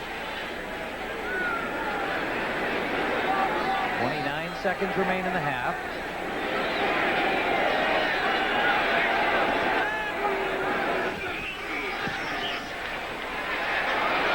And he's got it. So the Phoenix Cardinals, who came from behind after Bell had opened the scoring for the Rams, going ahead 10-7 on Del Greco's field goal, have regained the lead here near the end of the first half. And here you get another look at that touchdown play. It's going to be Jay Novacek there on Vince Newsom, number 22. He's already made the shake move, and now he's in the end zone for the nice reception. No question on that one. He just reached up and grabbed it. Now here it is from Neil Lomax's angle. Nice little move there inside by Wright. Good protection up front for Neil. He just launches this one. Jay Novacek, as we said, 6'5", goes up for that ball. It's awfully tough to get it from those NBA power forwards. So the Cardinals, they weren't intimidated at all by the better stats. The Rams rolled up in the second quarter on them. And remember, the Rams had the ball for 6:24 on the early drive that led to the missed field goal attempt by Lansford, the one he hooked from 25 yards away. So Phoenix, with a perfectly executed 2-minute drill, used up 2:13, went 94 yards, and 8 yards scored to Novacek. And they lead 17-14. Now, I would expect Al Del Greco to squib kick this ball, keep it on the ground, and maybe try to kick it back to McDonald to prevent the long run back.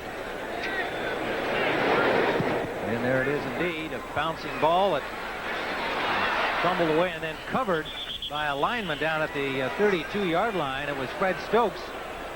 And the Rams have 27 seconds to elect to try something or just cover the ball and head to the locker room.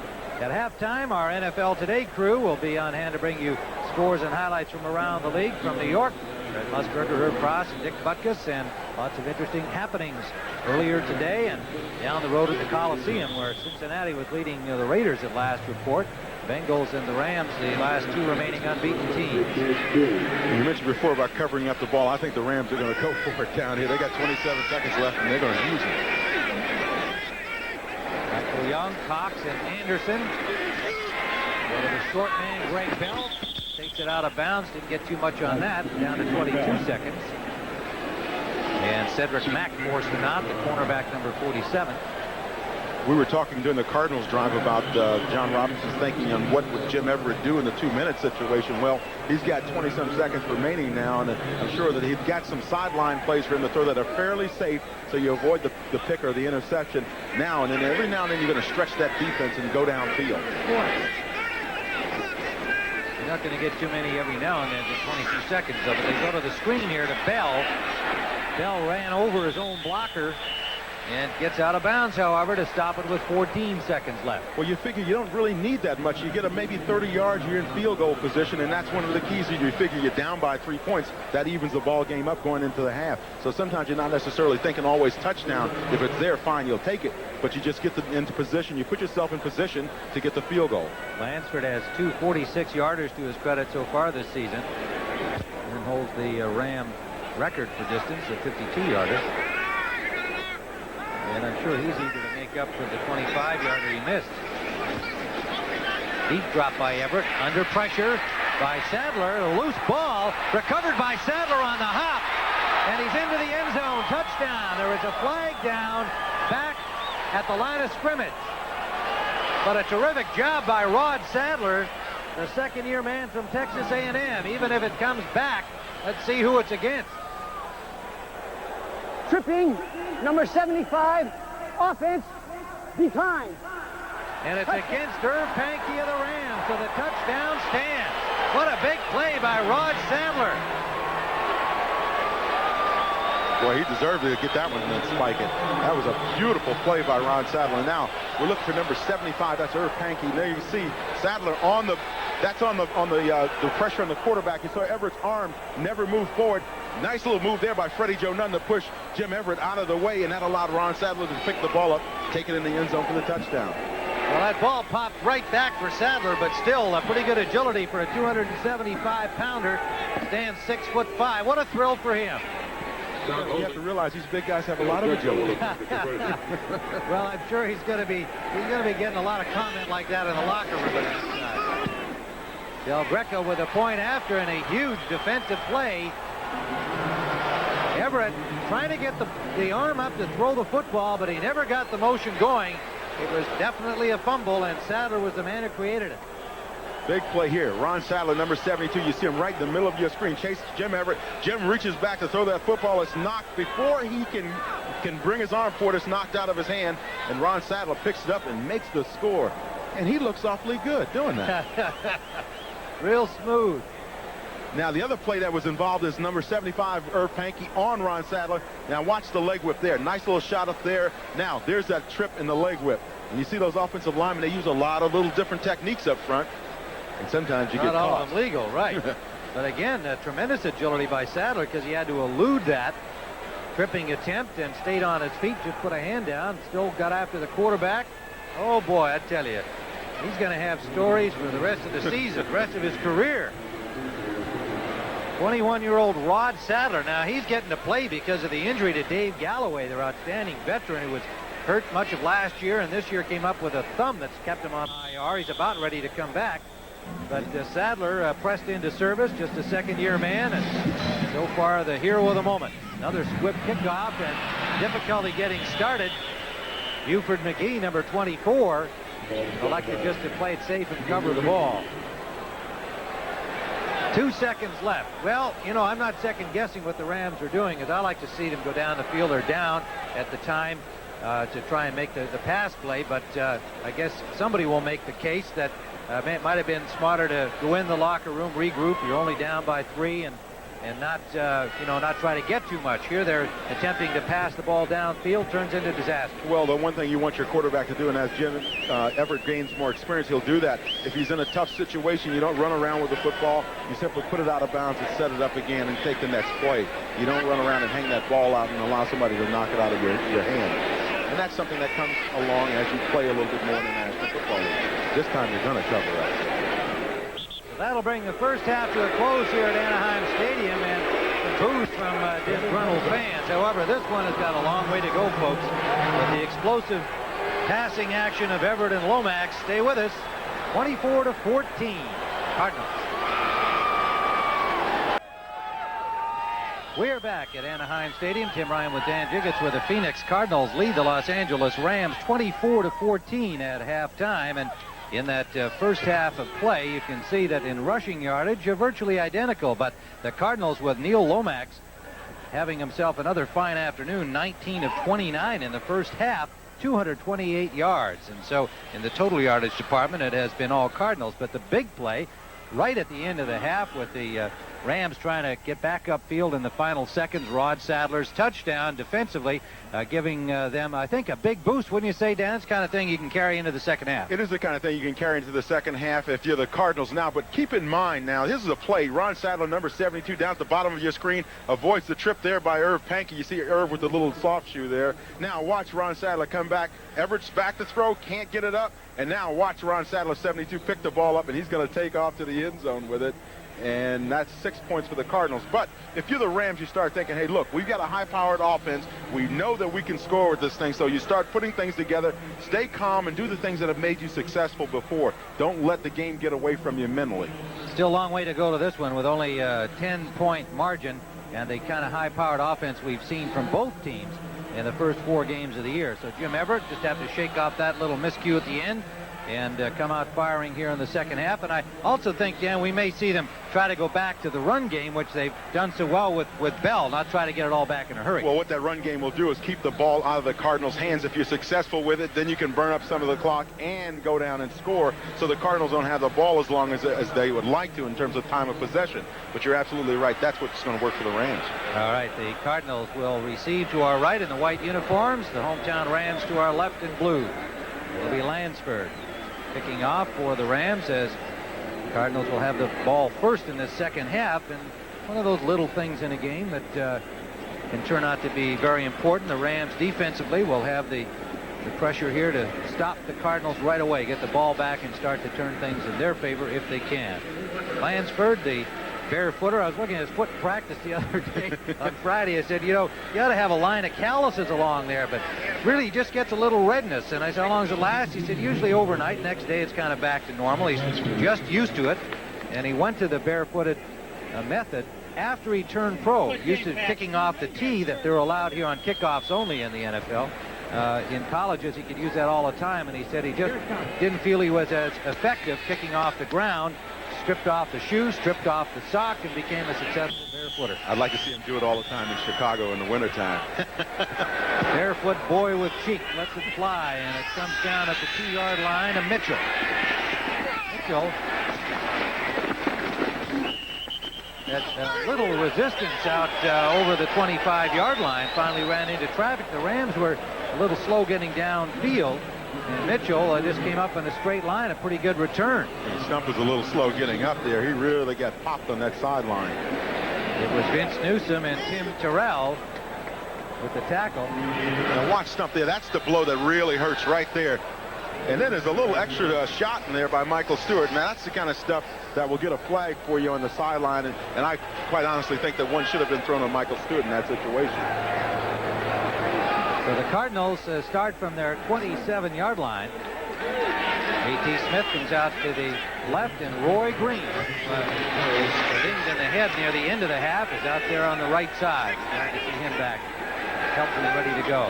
Novacek in motion. Mitchell, big hole off tackle. Takes one tackle from Irvin and is pulled down at the 35-yard line by Wiltshire and Eckern. Yeah, but Doug Reed was held there by Louis Sharp, number 67. And the officials saw that one all the way. 67 offense, hold. Louis Sharp picks up the penalty. You know what it looked like for Doug Reed? He looked like one of those guys that was kind of caught down in some quicksand. You see the arm reaching out trying to get to the back, but he just can't make it. Now watch us, number 67, Louis Sharp. He's going to be on the right side of your screen. Now, there it is. There's a block, 67. Now, watch the defensive lineman. He's reaching. Hey, I'm trying to get to the running back. And then finally, he goes down to the turf, and the running back takes off. But, hey, they get the penalty.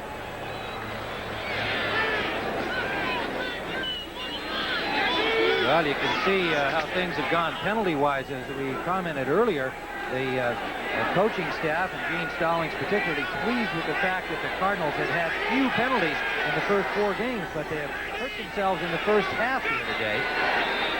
Still on top by 10 points, however. Those things come back and bite you.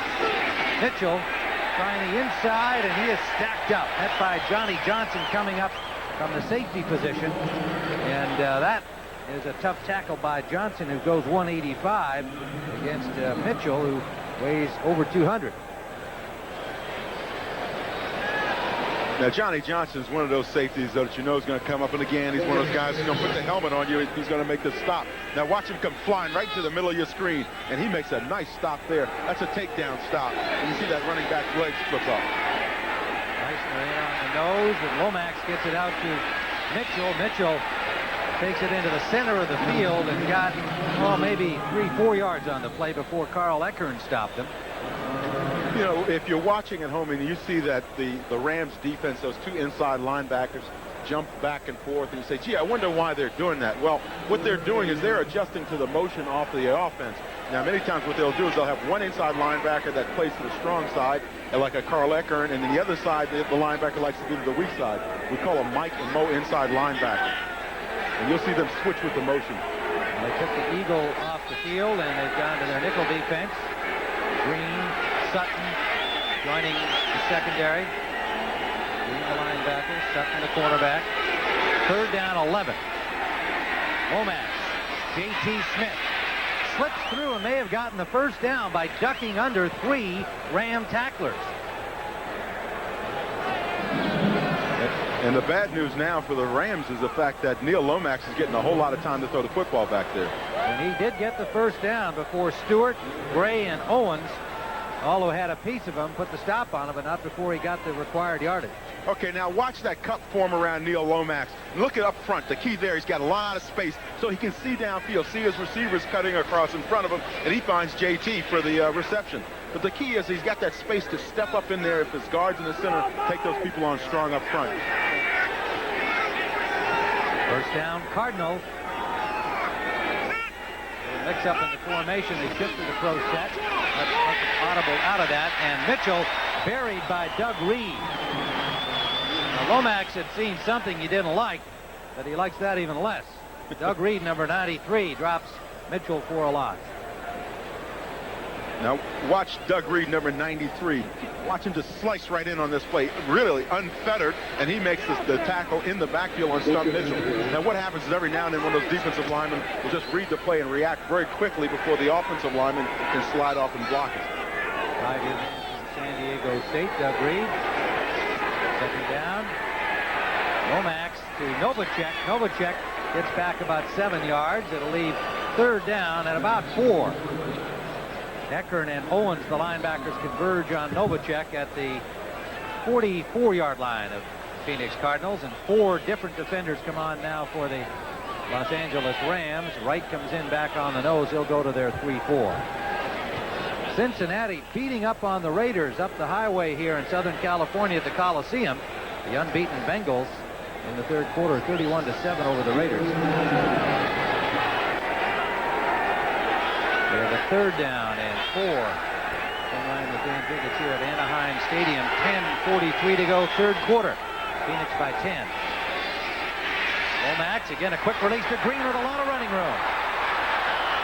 Forced out by Vince Newsom, but not before he got to the 34-yard line, close to the 33 of the Rams. You know what helps a receiver many times is the help that he gets from his friends. Now watch his other receivers clear out that area for him, allow him to work one-on-one over on the side. Now he takes off down the sideline. See those little picks, rubs that help you get open as a receiver, and that's where you have to have that complementary passing game. 5th catch of the day for Roy Green. We talked about how they've been spreading it around. Novacek has 5. Mitchell and Farrell with a 2 or 3 each. And a whole lot of guys involved. Running backs, wide receivers, tight ends. Farrell, not much there. Good defensive play by the Rams. Newsom joining Carl Eckern to shut that one down. Little if any gain. Well, I tell you, Vince Newsom was right up on the line of scrimmage, read this one like a book. There you see him, number 22. Now he's going to be on the left side of your screen, and watch him come back in a hurry. And he makes the stop right on the line of scrimmage. Vince Newsom, number 22. And now, what Phoenix is doing to the Rams here by mixing up this pass and run is, again, stealing that clock time from them, Dan. We've got 10:10 to go. They've had the opening kickoff of the 2nd half. They've used up nearly 5 minutes.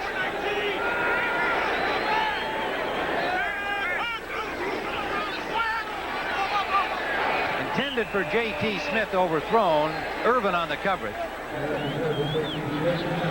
And the Phoenix Cardinals continue to lead here 24-14. Tim Ryan with Dan Jiggetts at Anaheim Stadium, where the Rams had taken the early lead on a touchdown by Greg Bell, only to fall behind 10-7 at the end of the first quarter. And then in the second period, the Rams had the ball much of the second quarter, but came out on the short end by 10. Final seconds of the first half, Rod Sadler, defensive end, knocking the ball loose from Jim Everett and going 16 yards for the score to open the 10-point margin. Lomax deep, he's got a man wide open. Out of bounds at the 1-yard line, Ernie Jones. And they're going to mark it actually at the 5, where he got his foot on the line, but all the way down to the 5-yard line, and there is a flag back at the line of scrimmage. Or did he catch that ball out of bounds? He must have had his foot on the line when he caught the ball. That's the only explanation here. Lomax is going over there a little disgruntled to the sideline. Well, now watch. Jerry Gray was beat on this play, but I think he was expecting deep help. And there you see the foot is on the line when he makes the reception, so Ernie Jones has to bring it back. That's something that happens again when you're a young receiver. I mentioned before, breaking off those routes a little bit too short or going too far. And that's another sign of a young wide receiver. Ernie Jones, the rookie from Indiana, their 8th choice this year, and he was so wide open, he could have come in field to make that catch. Well, they looked at it in the replay booth, and it was ruled that he had stepped on the line. So it'll be a field goal try by Del Greco, and they will spot it inside the 42-yard line. This will be a 51-yard attempt for Del Greco, whose long is 47 this season. And he's got it. Del Greco, a 51-yard field goal. And Del Greco, who had a 43-yarder back in the first quarter to take a 10-7 lead for the Cardinals, has hit again. And we'll be back. 9:45 to go in the third. Al Del Greco pads the lead for the Phoenix Cardinals with this field goal right here just before we broke for the commercial. Now, the interesting thing is, now watch it hit the crossbar, and that's what really kind of surprised everybody there. It just nicks the crossbar, falls in the right direction, and Al Del Greco can't believe it. He watched his reaction. He's like, oh, make me weak in the knees here. Now he sees it going through. He goes, I made it. Gets the congratulatory hug from Cliff Stout. Stout is Holder. He didn't get to even attempt anything over 50 last year. He hit 2 of 4 from that distance in 1986. But it's his long of the year. And putting more heat on the Rams. Gaston Green from a yard deep. Works his way out to the 22-yard line. And the Rams now have to crank it up. Ken Harvey made the tackle. Let's take a look at the scoring drive for the Cardinals. 38 yards on 10 plays, but again, the key number, 5 minutes and 15 seconds of clock time used up on that opening drive of the second half by the Phoenix Cardinals.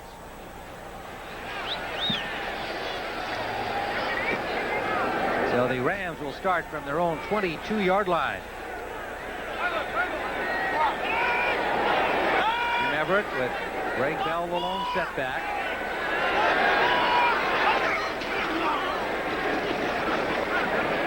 Flags fly as he gets about 4 yards on the play out the left side. And everybody, that's the universal call there for holding. And there's Bob Clasby, number 79. He's back in the game for the Cardinals. Number 56, offense. Still first down. Doug Smith, the center, getting the penalty on the play. Clasby left on the first or second play of the game with a rib injury. And you see Phoenix with 9 penalties. 107 yards they've given up, and yet they lead 27-14. And that one against the Rams, backing them up to their 12.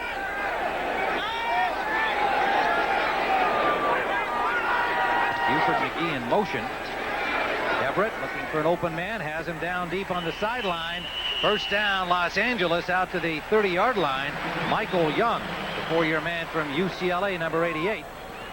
You know, Jim Everett has been working on his footwork, and he's got a kind of a funny stance. And if you watch that cockeyed stance, you see one leg is up and one leg is back. Now, he says that helps him pull out and sit back in pass protection, and it doesn't bother him in terms of when he wants to throw the football and the handoff. Now, you see that nice throwing motion, but what it does is it gets him out from underneath the center a lot quicker, and you don't see many quarterbacks using that. Well, he also said he was getting stepped on by his left guard, Newberry, so it's almost self-defense, too. Newberry wouldn't live up to that, though. He said, oh, absolutely not. The guy's too slow. Observation, the play stands as ruled. Second down. I'm not sure what they had in mind there, but they reviewed the last play, evidently. Yeah, maybe they didn't like Jim Everett's stance. Well, it's 2nd and 2. I'm not sure what they could have been reviewing there, but they took a look at it and left it alone. Buford McGee trying to get to the first down marker, got about a yard. They'll be a yard short. It'll be 3rd and 1.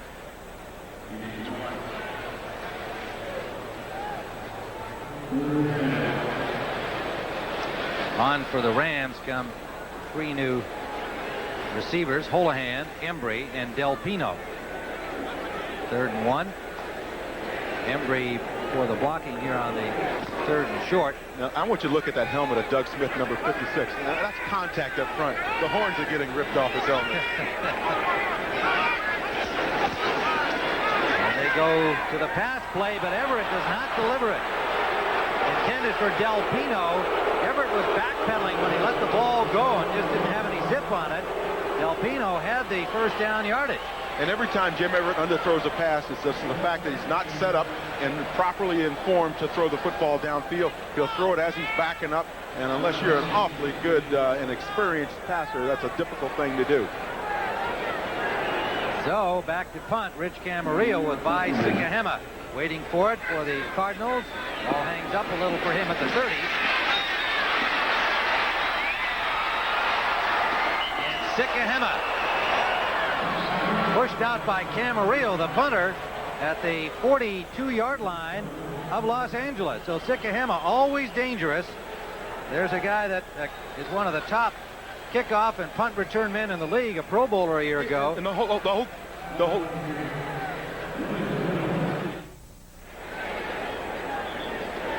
the Rams have not been real effective defensively, and quite possibly that's because of field position, and they have not been in that Eagle defense a great deal here in the second half.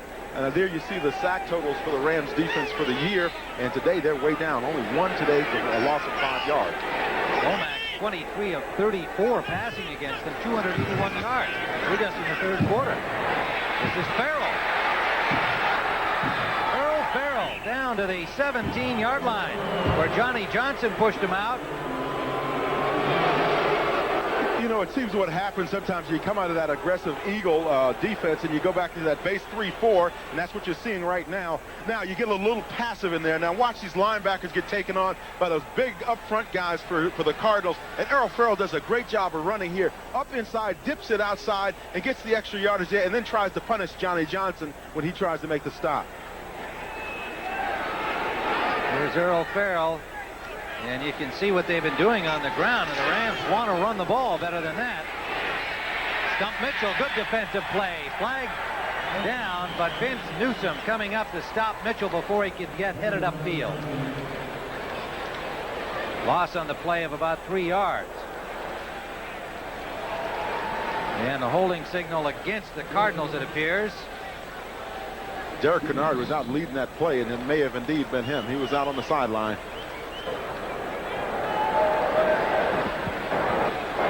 Holding, number 70, offense. Derek Kennard, the center, is indeed the culprit holding on the play. You know, you always tell these guys, you know, the big guys especially, if you get caught holding or something like that, you don't stand next to the official. You get back in the huddle and hide out as best as you possibly can. How do you hide out when you're 6'3", 285? And we're being generous in that regard. You just got to find a spot there with the rest of the big guys. We call these guys the wide bodies up front. Big linemen, boy, they do a great job for the Cardinals. Well, they've gone to the Eagle now. The Rams have defensively here on 1st and 20. The ball out at the 28-yard line of L.A. For the Rams, a big defensive series here. Lomax going for Green, and it is intercepted in the end zone by Jerry Gray, number 25. Got position on Green.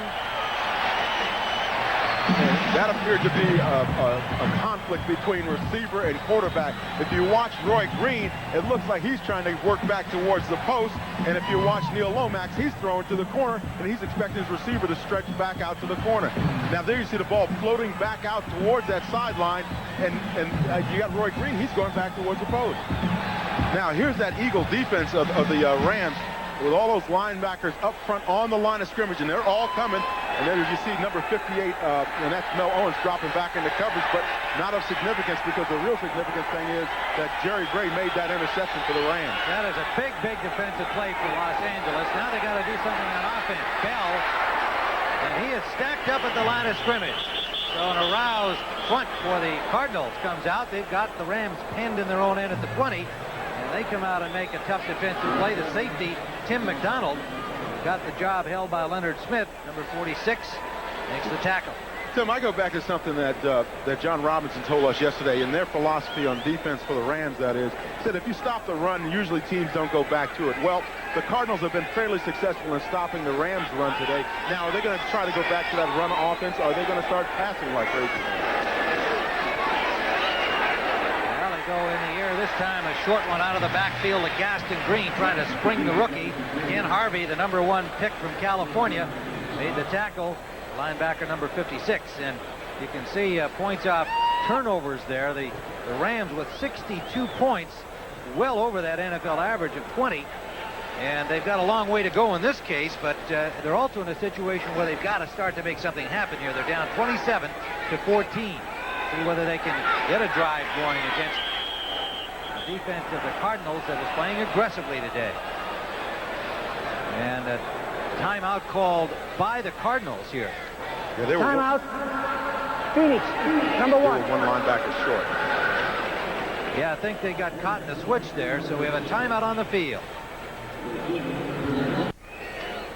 Well, next week, the Redskins, who were beaten by the New York Giants today by just a point, will be in Dallas, and that's an important game, obviously. And the Bears, who beat up on the tough Buffalo Bills today, will be at Detroit. The Rams will be in Atlanta, and Tampa Bay will be at Minnesota. We will be in San Diego at 4 o'clock Eastern time for the New Orleans Saints, who are at home against Dallas tomorrow night. Everett complete to Houlihan. Big first down play to the 45-yard line. Pete Houlihan, Notre Dame hero, came over from the San Diego Chargers in a deal and has been a key performer in the first 4 games. Boy, coming right at you now. Watch number 81, Pete Houlihan. He picks Ken Harvey's pocket here. Ken Harvey's number 56. He doesn't realize that Pete's behind him. He says, hey, what's the deal here? And Pete makes a beautiful reception. They got this guy out of San Diego. He beat the Ernie Zambese's offense, and that's the result of he's catching nice passes for him. First down Rams at their own 45. A quick hitch to Ellard. Ellard has another Ram first down. At the Cardinals' 44-yard line. Anthony Bell apparently out with an injury, a pinched nerve, we're told. The rookie Ken Harvey, number 56. You heard Dan just describe how Houlihan beat him moments ago. Was in for a couple of plays, and Bell has just returned now. Well, in Ken Harvey's defense, he was kind of put in a sweat there because 2 receivers were coming at him. He chose the first one, and the second one was the one that caught the ball. First down Rams. They trail 27-14. Play action for Everett under the rush. Loose ball again. Picked up again by the Cardinals. Freddie Joe Nunn. And the Cardinals with a first down at the Rams' 46-yard line. Again, Everett victimized by a defensive end. First it was Sadler, this time it's Nunn. Well, you know if you're going to go play action, and they're going play action this time off of that counter action now. You're losing your backside lineman. You roll out to that side now. It's kind of like a naked bootleg. And really, Bob Clasby was the guy that put the pressure on. Jim Everett tries to spin around, and that's when the ball comes loose. Freddie Joe Nunn alertly picks it up, and he starts to romp towards the end zone. Here's another peek at it now. Watch Everett. He's right over the left side of your screen. There he plants right on that Ram helmet on the field. Slips, and that's when the ball comes out. And watch Freddie Joe Nunn. He tries to put it in the 3rd gear. But No, he blows a couple of gears there. Yeah, but listen, these guys are having a great day here, these defensive ends. You've got Sadler picking up a fumble and going for a touchdown, and Freddie Joe Nunn saying, hey, I'm number one now. Huh? Sure. Well, it might have been that Clasby got a hand on Everett's arm. A little hard to say whether he actually made contact, but he certainly distracted him. It was the pressure from Clasby, Everett trying to duck away from it, and he just kind of flipped the ball forward. Now, they're reviewing this. One possibility here we could put up for speculation. Let's say Clasby doesn't touch him, and the ball goes forward. Is it an incomplete pass? Well, I think that what they're concerned about now is, see right there, was he indeed throwing the football? Yeah. Or was he trying to stop up the right? But really, when you look at the play, and quite honestly, you have to say that, hey, he was trying to avoid the rush. He spun around, and that's when the ball came out of his hand. Well, yeah, but on the other hand, you could at least consider the fact make a case for that, sure. that the ball went forward. His throwing motion was, it was an underhanded pass, but that doesn't matter. Nope, it does not matter. You can throw it any way you want. Now, the key thing here is to watch what happens when Jim Everett stops, plants, and comes back. Does that arm motion bring the ball back up front? No. And there, now the ball's already out, and there's Freddie Joe Nunn with it. Yeah, I got to say, watching that one and seeing it 3 or 4 times, that you can't call it a pass. And there's referee Pat Haggerty. The play stands as ruled. First down. So it is a fumble. It is a recovery by that man Nunn. It is Cardinal ball, and they lead 27-14. The Rams 46-yard line. Earl Farrell hit at the line, but look what he makes out of it. 6 to the 40-yard line of the Rams. Somebody had a piece of him at the line of scrimmage. I believe Mark Giroux, but he just kept plowing through. Finally, Doug Reed brought him down. And when you look at this third quarter, I don't have the immediate numbers at my hand, but in terms of time of possession, you've got to believe that the Cardinals have at least a 3-to-1 advantage in time of possession. Turnovers killing the Rams at this point. 4:30 to go, third quarter. Hitch pass, batted away, and incomplete. And it was Kevin Green who got a hand up on it. He saw that one coming. Smart play by Kevin Green. Kevin Green, number 91. Watch him at the top of your screen. Now, I told you before, he's an outside linebacker playing defensive end. This time he's in the linebacking position. He just plays this one very smartly, jumps up and knocks the ball down. And that's when you hope that somebody else is alert enough to turn around and grab that ball on the pickoff.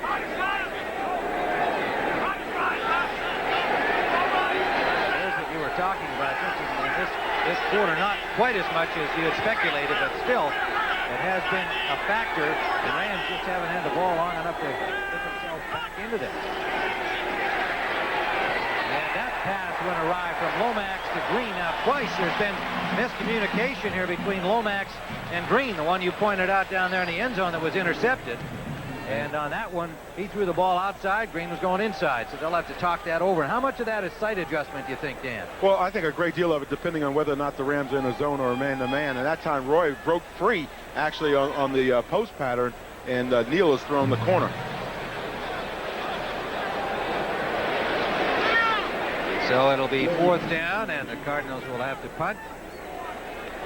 Having had the turnover from Nunn, they've had to give the ball up. 3 downs and out. Johnson and Sutton are back to receive the punt. And that sails out of bounds upfield. Let's see where they mark it. They're coming quite a ways upfield. A shank job from Greg Horn trying to get it to the corner, but it doesn't turn out too badly for him, and they'll spot it at the 21-yard line. So the Rams will start from there when we return. 4:18 to go, third quarter. Phoenix on top. Tim Ryan with Dan Jiggetts from Anaheim Stadium, where the Phoenix Cardinals at 2-2 coming into the game, beating up on the Rams here, but still a long way to go. 27-14. The Rams escaped there, stopping the Cardinals after the fumble by Everett, his second of the game. It set up the Cardinals at the Los Angeles 46. Immediately out to Holohan for another first down to the 41-yard line. Everett to Pete Holohan. Tim McDonald on the stop. Pete Holohan has been extremely effective for the Rams offensively. And that's mainly because, as we said before, he understands this offense. He worked in it for 7 years down in San Diego when Ernie Zampese, the offensive coordinator of the Rams, was down there with the Chargers. A 20-yard gain, and they're out at the 41-yard line. Greg Bell, good piece of running for another first down. Tackled by McDonald and Roland Mitchell. Once again, the patience of the Rams offense is really showing up again. Now with 3 minutes, 28 seconds remaining in the third quarter, they're still running the ball. They're down by a few, but now watch Greg Bell break through. Hey, that's wide enough, as they say, to drive a truck through. That's the hole, and now watch Greg Bell take off downfield. But really, when you think about that patience, just staying with your game plan, that's what the Rams offense is doing.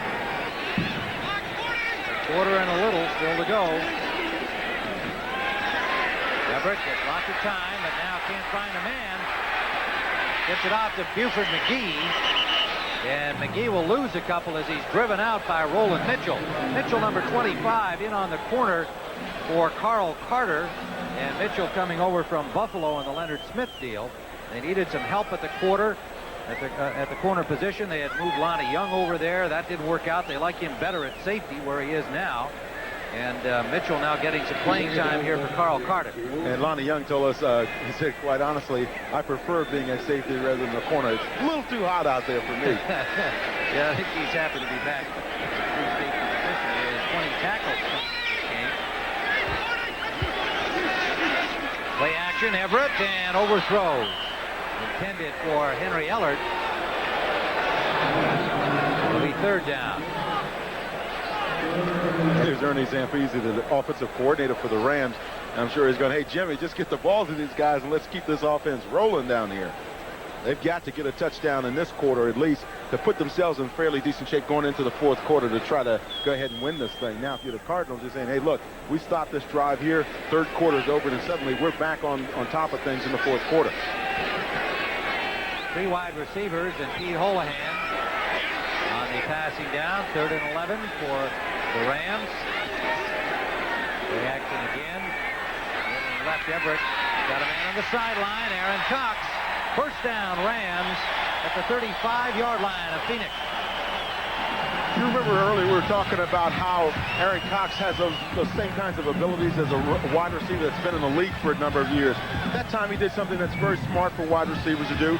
When you know you made your plan, come back to the football and allow it to be delivered to you from the quarterback. If you stay right there where you are in that sideline, that defensive back will reach in and knock the ball away. 14-yard gain for the rookie, their number 2 pick behind Gaston Green this year. They handed him the job. John Brown gone. Although he didn't believe it was being handed to him, John Robinson had planned the spot for him. Everett, and a diving catch by Ellard to the 10-yard line.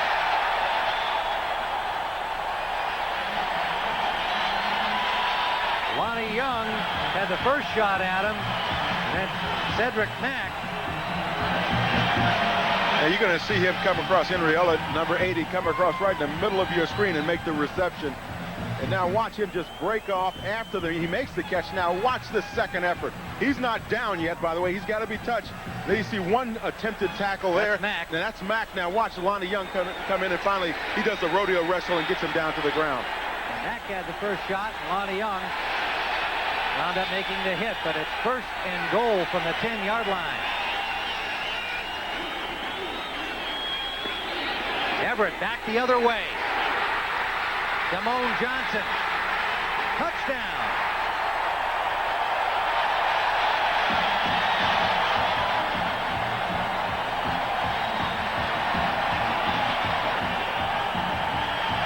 Good-looking play for the Rams. First pass today to Damone Johnson, the big tight end from Cal Poly, San Luis Obispo. Got David Hill's job this year. And he had to reach down for that low pass from Everett. 6'4", 230-pounder. And the Rams are right back in it.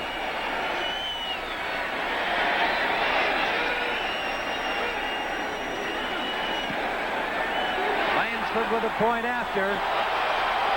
No good. Lansford having a tough day out here today. Boy, that that was a big miss for him, because now they're no longer that 6-point differential. Now it's a 7-point differential. So you're talking about a possible overtime situation if indeed they go down to the wire in this game. Now, Damone Johnson on a, well, watch this. This is a tight end screen pass. Now watch on the right side of your screen. You're going to see number 86, Damone Johnson. He's going to slip out. He's going to get a lead block from Jackie Slater, number 78. He's the big lineman downfield. He gets the block on E.J. Jr., and Damone Johnson takes it into the end zone for the score. What Jim Everett did was rolled away from the play, and then now we can see Jim Everett's over the other side of the field. Now he looks back across the field, throws the ball to his tight end, Damone Johnson. He makes that nice little shoestring catch, and he does the rest along with Jackie Slater, getting key blocks up in there, and a block in the end zone by little Henry Eller.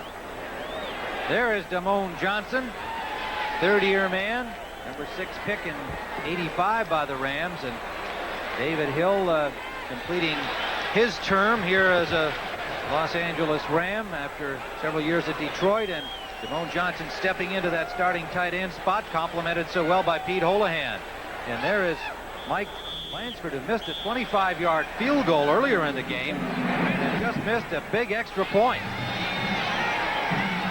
It's the kickoff into the corner, taken by Sikahema. Hit hard, a flag down on the play. Sikahema nailed at the 17-yard line by Michael Stewart, reserve defensive back, who is certainly a banger. Now a little scuffle down there after the play, and another flag is thrown. There may be an injury on that scuffle. I believe Ron Wolfley, I believe number 24. I don't know exactly what happened. He's got his helmet off, and he is not a happy camper, as current expression goes. Looks like he still would like to get something going with the Rams. And as current expression goes, he's a very mad individual. But I believe Ray Brown got a penalty also on that play. He's number 62 for the Cardinals. Looked like down on that sideline, that Cardinals sideline. Use the hands, pushing it back on the return. Accepted. Personal foul. Good time. Well, we didn't get anybody identified by Pat Haggerty, but the illegal blocking penalty, pushing in the back by the returning team, and apparently the personal foul decline. There's Wolfley.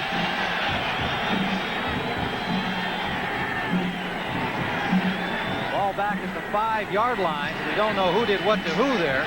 Now, keep in mind, the last couple of times the Cardinals have started deep in their own territory like this, on the 5, on the 10-yard line, they've been fairly successful in getting a drive generated that at least gets them out of that, what they like to call the red zone, when you're down there in deep trouble.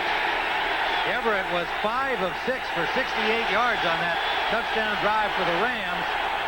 And he eager to make up for 2 fumbles that have been costly. Lomax from the 5-yard line. Crowd into this now. Plowing straight ahead, Earl Farrell gets about 2, maybe 3.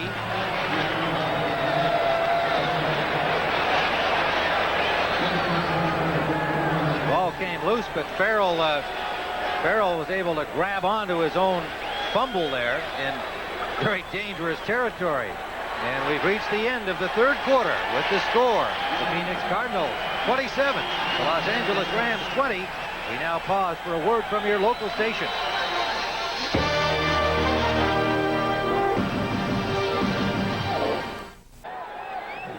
We begin the fourth quarter at Anaheim Stadium. Mike Lansford was 14 for 14 on extra points coming into the game today. Missed a critical one moments ago after the score by Damone Johnson. Earlier today, Chip Lohmiller, a rookie place kicker for the Washington Redskins, missed a point after on their first touchdown. They lost to the Giants by a point, 24-23.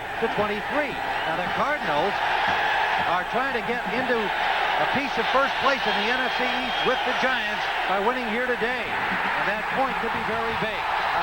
The ball is off to Farrell, but no, it is a sack. Kevin Green dropping Lomax back at the 2-yard line.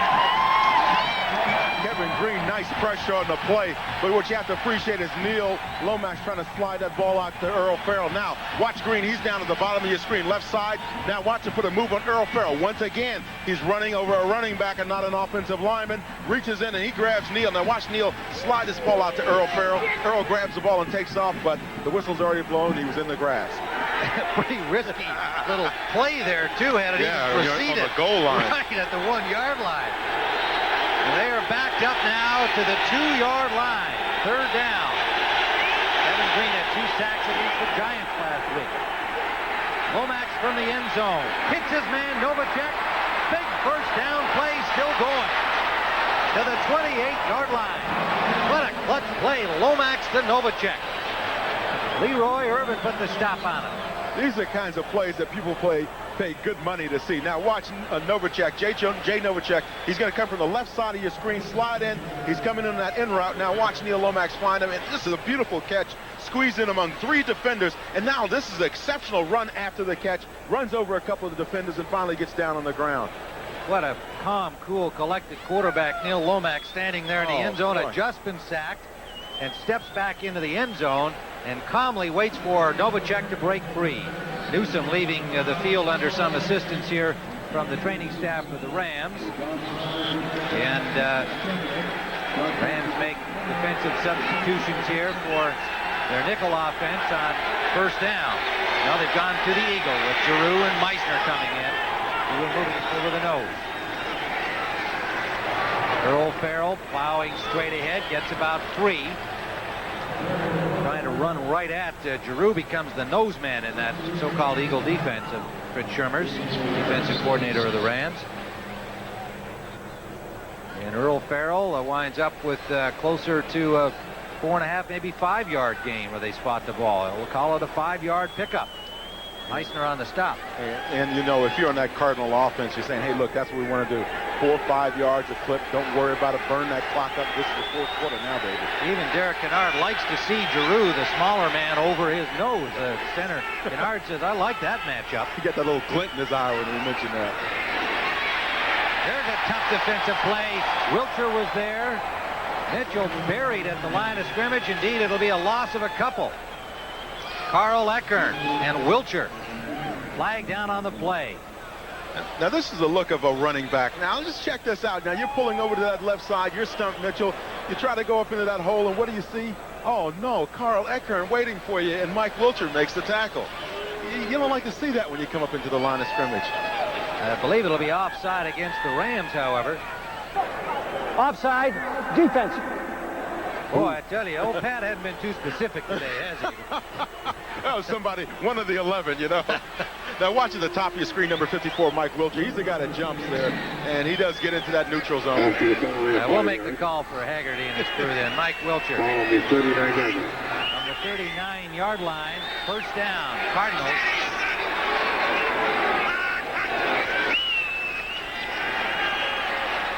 Lomax out to the rookie Tony Jordan, and he only got a couple as the Rams reacted very well in a hurry. Reed and Stewart and Gray all coming over there.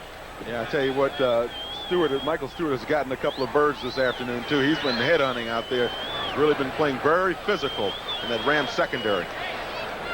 Well, and he's seen a fair amount of action because they've been looking at so many pass situations here. Lomax has been airing it out.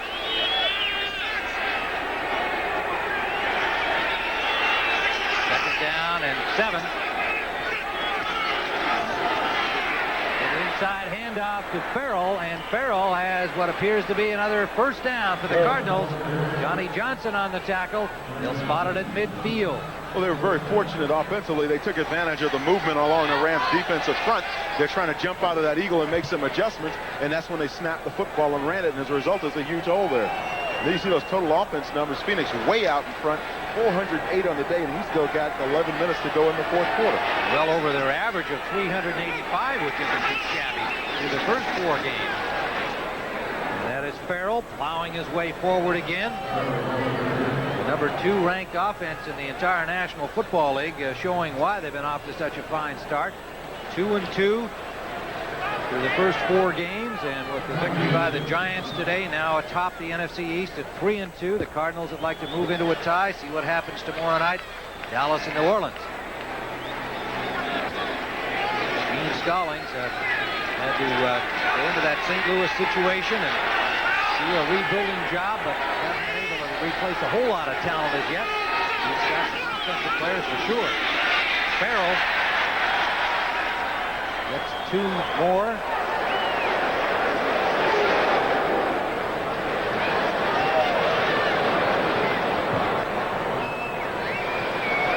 Farrell's got 61 yards rushing now. Here's a look at how things stand. That's right to the moment. Giants edging Washington earlier today by a point on a missed point after try by Lohmiller. So they're 3-2, and the Redskins 2-3. Dallas playing tomorrow night. Eagles lost today. They fall to 2-3. Real logjam. I have a feeling that NFC East might look like that the rest of the season. And there'll be a lot of changes in that. The Eagles actually won it. That's right. Pardon me. It brings them up to 2-3. Right you are. Lomax to Novacek, and short of the first down. Driven back. Another tough hit by Stewart. And the rookie James Washington out of UCLA getting in to help. It'll be about a yard, half a yard short. Yeah, that's the 100-yard kiss right there that Jay Novacek just got. I tell you what, James Washington just came up and really stuck him. Now, this is one of those deals where it's a little dangerous because the receiver's hung up there. He's going to go down, and he gets that extra shot there. That's the one that usually can hurt a guy if he wasn't as big as Jay Novacek is. You can see they're actually less than a half a yard short. Injury report on Newsom. Hurt his shoulder and may not return to this game. So Stewart getting regular time here in addition to the passing down situation.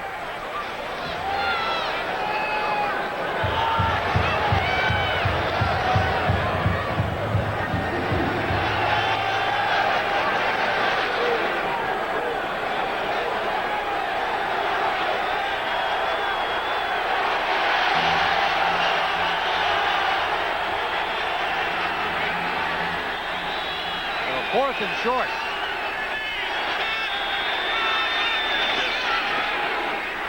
Jordan diving has the first down for the Cardinals. Big play by Phoenix to keep their drive going here. They have the lead by 7.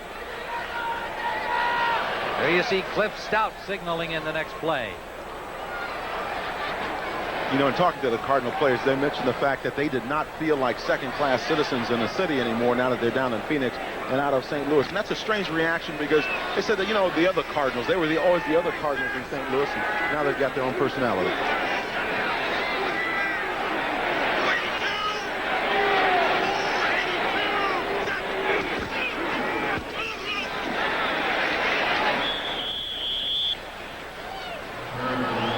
Farrell on first down here at Anaheim Stadium. Got about a yard, and we welcome those of you who've been watching Miami and Minnesota in the fourth quarter. The Dolphins with a surprising 24-0 lead over the normally high-powered Minnesota Vikings. Here at Anaheim Stadium, a thriller.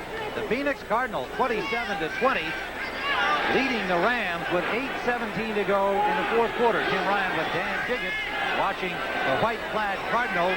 2nd and 9. Lomax at the controls having a big day. And so is that man, Novacek, making his 8th catch of the afternoon. He'll be close to another Cardinal first down.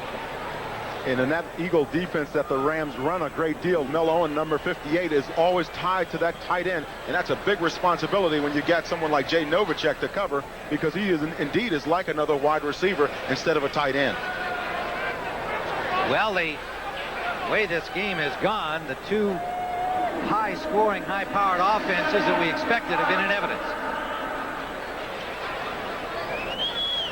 Lomax has had a big day for the Cardinals to this point with a touchdown pass to Green in the first quarter of 33 yards. Another to Novacek in the second of 9 out. Tony Jordan, the ball carrier here on 3rd and short. The rookie from Kansas State. he gets another one of those, and they're going to give him his wings. That's right. He had a couple like that last week for touchdowns in the victory over Washington. 7:04 in the fourth quarter. The Rams now running into a time problem. They've got to get the ball back here. They trail 27-20. Mike Lansford, a rare miss on a point after on their last touchdown after Everett had brought them quickly downfield with a touchdown pass at the end of it. 9 yards to Damone Johnson. Lomax. Novacek batters his way down the sideline and pushed out at about the 7-yard line. The Cardinals threatening again. Tim, with this Cardinals offense, it almost seems like it can either be Jay Novacek or Robert Awal at tight end. Regardless of who's there, this offense is successful throwing to the tight end. Jay Novacek here, that's his 9th reception of the day. Now watch that little shake move on the sideline, and he goes on out of bounds. But this offense works very well for those tight ends. They seem to find those little areas in there and just get in there and make that reception. That's his 9th catch of the day, 92 yards. And Robert Awal, who did not start, gave it a try, has been in the game, indeed caught a pass early in the game, but he is playing at a very tender ankle, turned in practice this past week. Earl Farrell batters his way, touchdown! Farrell carried 3 Rams with him into the end zone. The 240-pound fullback rushed for more than 100 yards last week against Washington, and he has been a force here again today. Oh, boy, that's just desire. You know, that's simply desire. Now watch him pound up inside. Earl Farrell, number 31. He gets good blocking up front. His guys really tee off up there. Derek Kennard, nice strong block there on the nose. And Earl Farrell does the rest of it on drive. And you see he gets a little push there from Todd Pete, who's about 300-some pounds, and that helps too. Well, we talked about Lomax. He's 28 for 41, 341 yards and 2 touchdowns. But their rushing game with Farrell, 69 yards. Stump Mitchell, he carried the ball most of the first half on the ground. They've had a varied offense, and they have been rolling over the Rams. 2 miscues by Jim Everett have hurt the Rams' cause, to say the least, and Phoenix has opened a 34-20 lead.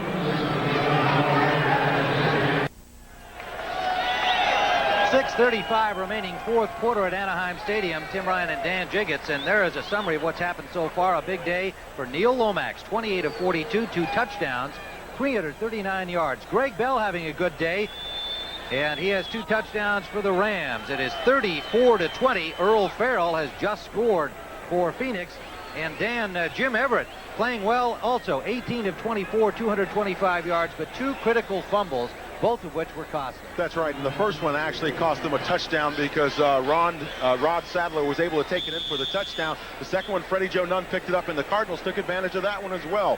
So it's been 2 costly fumbles for Jim Everett. Well, the Cardinals kicking off, and it's taken at the 4-yard line by Robert Del Pino, rookie running back, who gets it out to the 20. And the Rams are now going to have to crank it up. They've got 6:26 to go. They started in this second half trailing 24-14, and they stayed with their effective running game. Greg Bell doing well. He's had 3 consecutive 100-yard games and has 74 in this game. But however, now I would think we're going to see Everett take it to the air here with 6:26 remaining and down 34-20. A missed point after by Mike Lansford, who was 14 of 14 coming into the game, still looms large. Green for Bell. Bell drops the ball. Still loose. Recovered by the Cardinals. Lonnie Young, the safety, recovers for Phoenix out at the Ram 35-yard line. Bell's first miscue of the game, but the 3rd costly fumble by the Rams.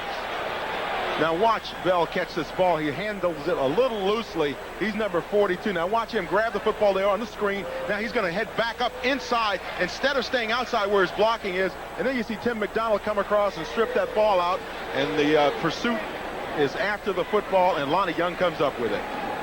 So the Cardinals at the 35 of the Rams when we return with a chance to put this away.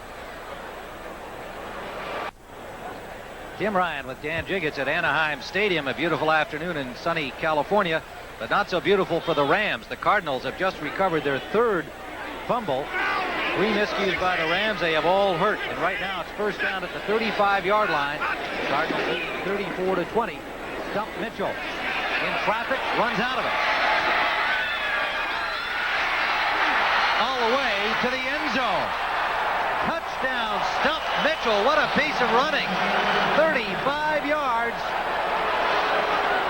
And the Phoenix Cardinals have driven perhaps the final nail into the coffin here, because the Los Angeles Rams have now got a long way to come back and not enough time to do it. A big power up front. Watch that offensive line of the Cardinals just drive everybody inside. Now, Stump Mitchell sees that cutback angle here. Now, watch these little moves here, the little steps, that little subtlety. Shakes off a couple of defenders there, runs over a couple of people. And now, again, all desire. Earl Farrell did it earlier. Stump Mitchell does it this time. Take everybody to the end zone, get the touchdown, and close the game down. Al Del Greco with the point after.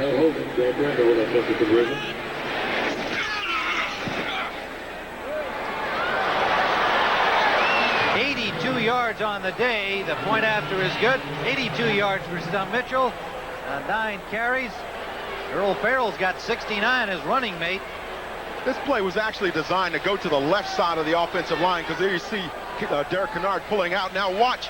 Here comes Stump Mitchell back to the other side. Now that's that little move to set up Johnny Johnson, number 20 there. He does the rest of it on pure heart. He chases off a couple of defenders and just drags people into the end zone.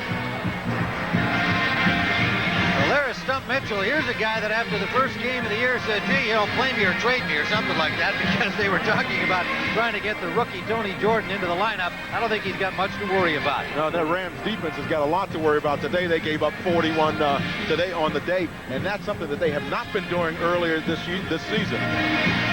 41-20 for the Cardinals, and the Rams coming in as one of only 3 unbeatens today. Buffalo losing earlier to Chicago. And the Rams now appear to be headed to defeat. Up the road a piece, Cincinnati leading the Los Angeles Raiders, and they will probably emerge as the only unbeaten team in the NFL through these first 5 weeks of the season. Jim Everett, as we mentioned, has been having himself a good day in the numbers category. 18 of 24, 225 yards, but 2 fumbles by him, and the one by Greg Bell have really damaged the Los Angeles Rams' hopes today. Gaston Green returning the kickoff. Taken down at the 23-yard line on the infield dirt here at Anaheim Stadium. Here at Anaheim Stadium, Tim Ryan with Dan Jiggetts. We welcome those of you joining us here in the waning minutes of this game. 5 minutes, 55 seconds still to play in regulation time, and the Phoenix Cardinals rolling over the Los Angeles Rams, breaking open a very close game. They now lead 41-20. 60 minutes will follow our football action, except out here on the West Coast. And we invite you to stay with us all evening long on CBS. The unbeaten Los Angeles Rams in deep trouble against the Cardinals. Everett on first down. They'll have close to a first down on the completion of Michael Young, four-year man from UCLA. And the Rams go in the hurry up here. They've got to make something happen real quickly. Well, they've got to go to the get-a-score offense. Everett finds Holohan, the tight end. And Holohan has the first down on second and about a foot they needed on the last play. And he moves the sticks to the 41, and they stay in the hurry up. Cedric Mack and Wayne Davis on the tackle. Everett out for Bell on the screen. Gets his block. Greg Bell out of bounds near midfield, short of the first down by about 2.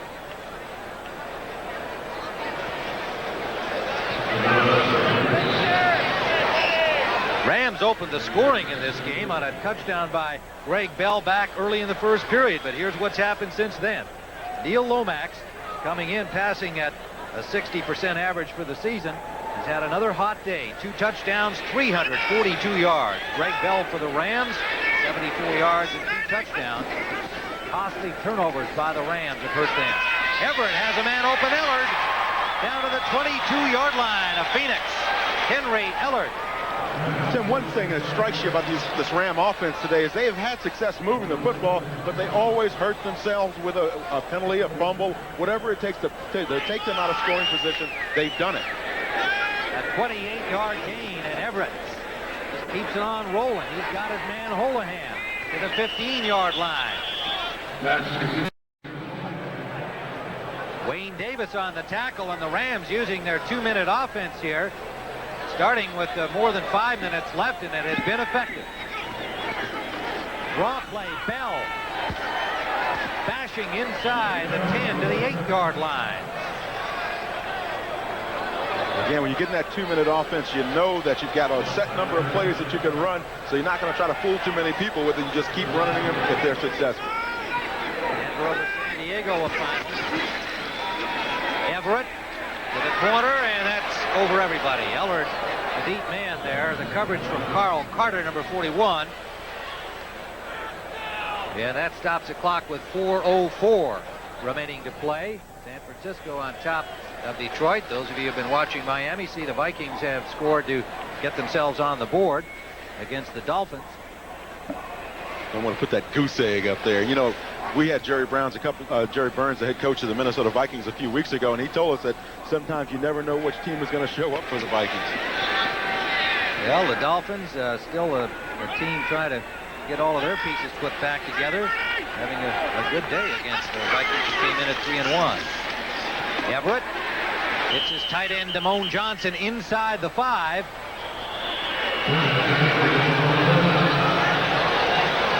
They'll spot it at the 4-yard line, and the Rams take a timeout. So we have 3:49 to go. The Rams knocking on the door here, trailing 41-20 to Phoenix.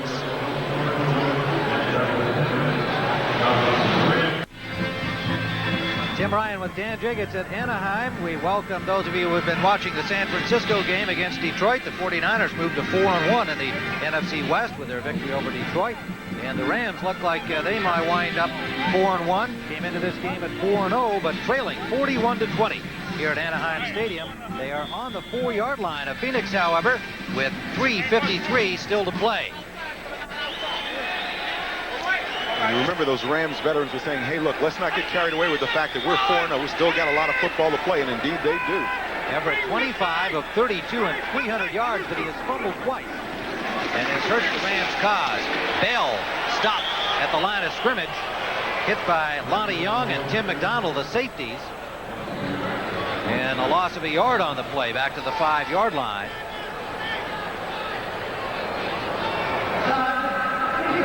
There's been a combination. Apparently an offside against the Cardinals. That's half the distance down there. I'll take it about to the 2-yard line. Offsides. Defense, number 25, still 3rd down. Roland Mitchell charged with the offside for the Cardinals. You say, how does somebody from the secondary get an offsides? Well, he's up on that line of scrimmage. He knows that they're going to try to jump over, so he's just going to try to block it. Now, what do the Rams do here? Well, the first time they scored down here, they had success going off right tackle on the counter play. Down and goal. Greg Bell, and did he get in? It was close. I don't believe he broke the plane there at the goal line. Driven out by the Cardinals, Ricky Hundley, and he got close to the goal line but not in. Now you're going to see Greg Bell, number 42. He's heading over to that left corner of the end zone. Now the key here to him scoring is not necessarily his feet getting in, but does he reach the ball inside the end zone and break the plane? You see the legs sliding out just before he gets to the end zone. And that's E.J. Jr. Proper credit due to E.J. Jr., number 54. He kept him out of the end zone, at least momentarily. 4th and goal.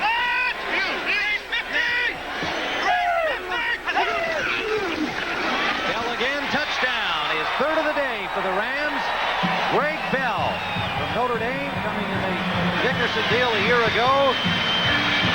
And his 3rd touchdown of the afternoon brings the Rams back a little closer with 3:25 still to play. Now he slides off the left side of that offensive line. They just power everybody out. Nice block there by Tony Slayton. And Greg Bell just high hurdles over the line of scrimmage. Now here it is right down on the goal line. Watch Bell high hurdle down here on the goal line. Takes that nice long step and just goes into the end zone.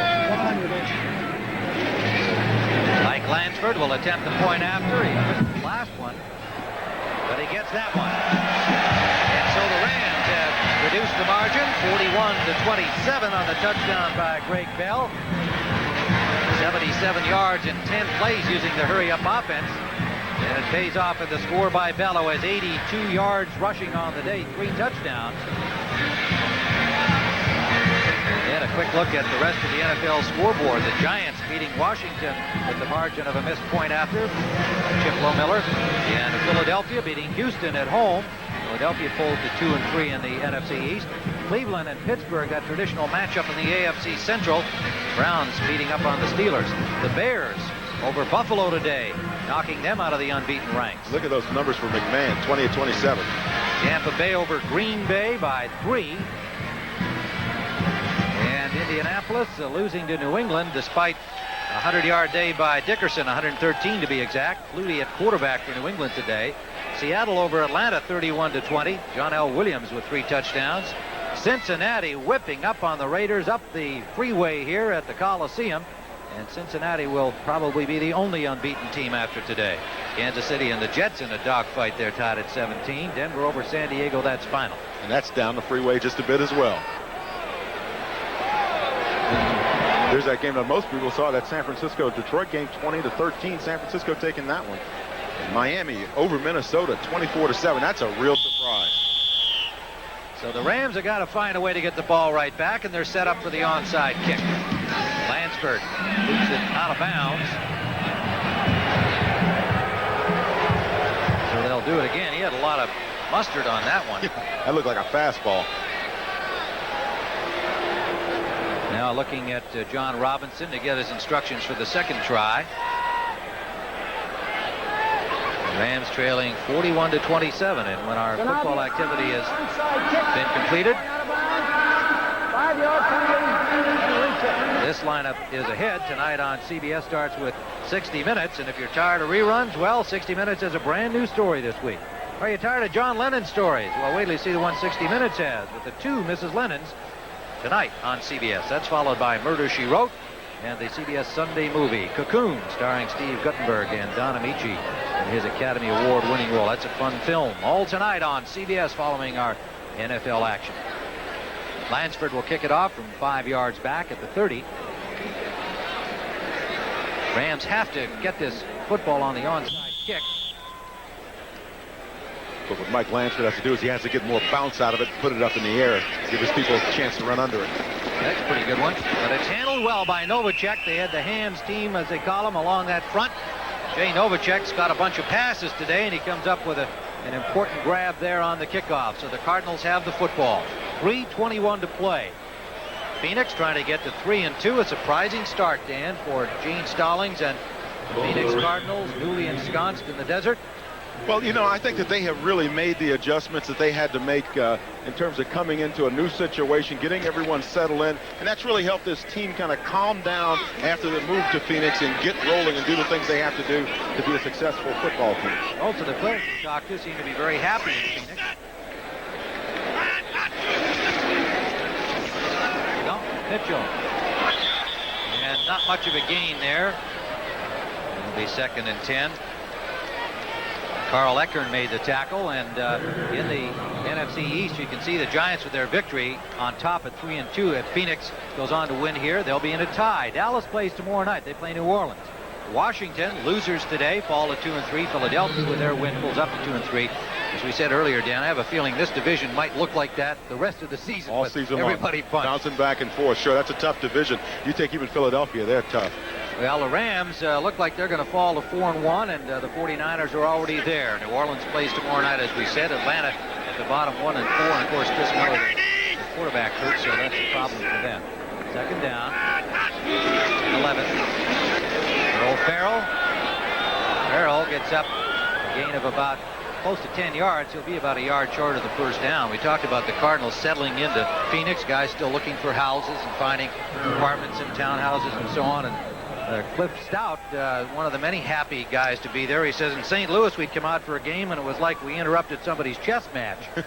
So he thinks the enthusiasm of the spectators and the fans in Phoenix, who have welcomed the Cardinals with open arms, is something that's certainly given this team a terrific lift. Well, it helps when you win as well. And they won their home game, their first home game of the regular season.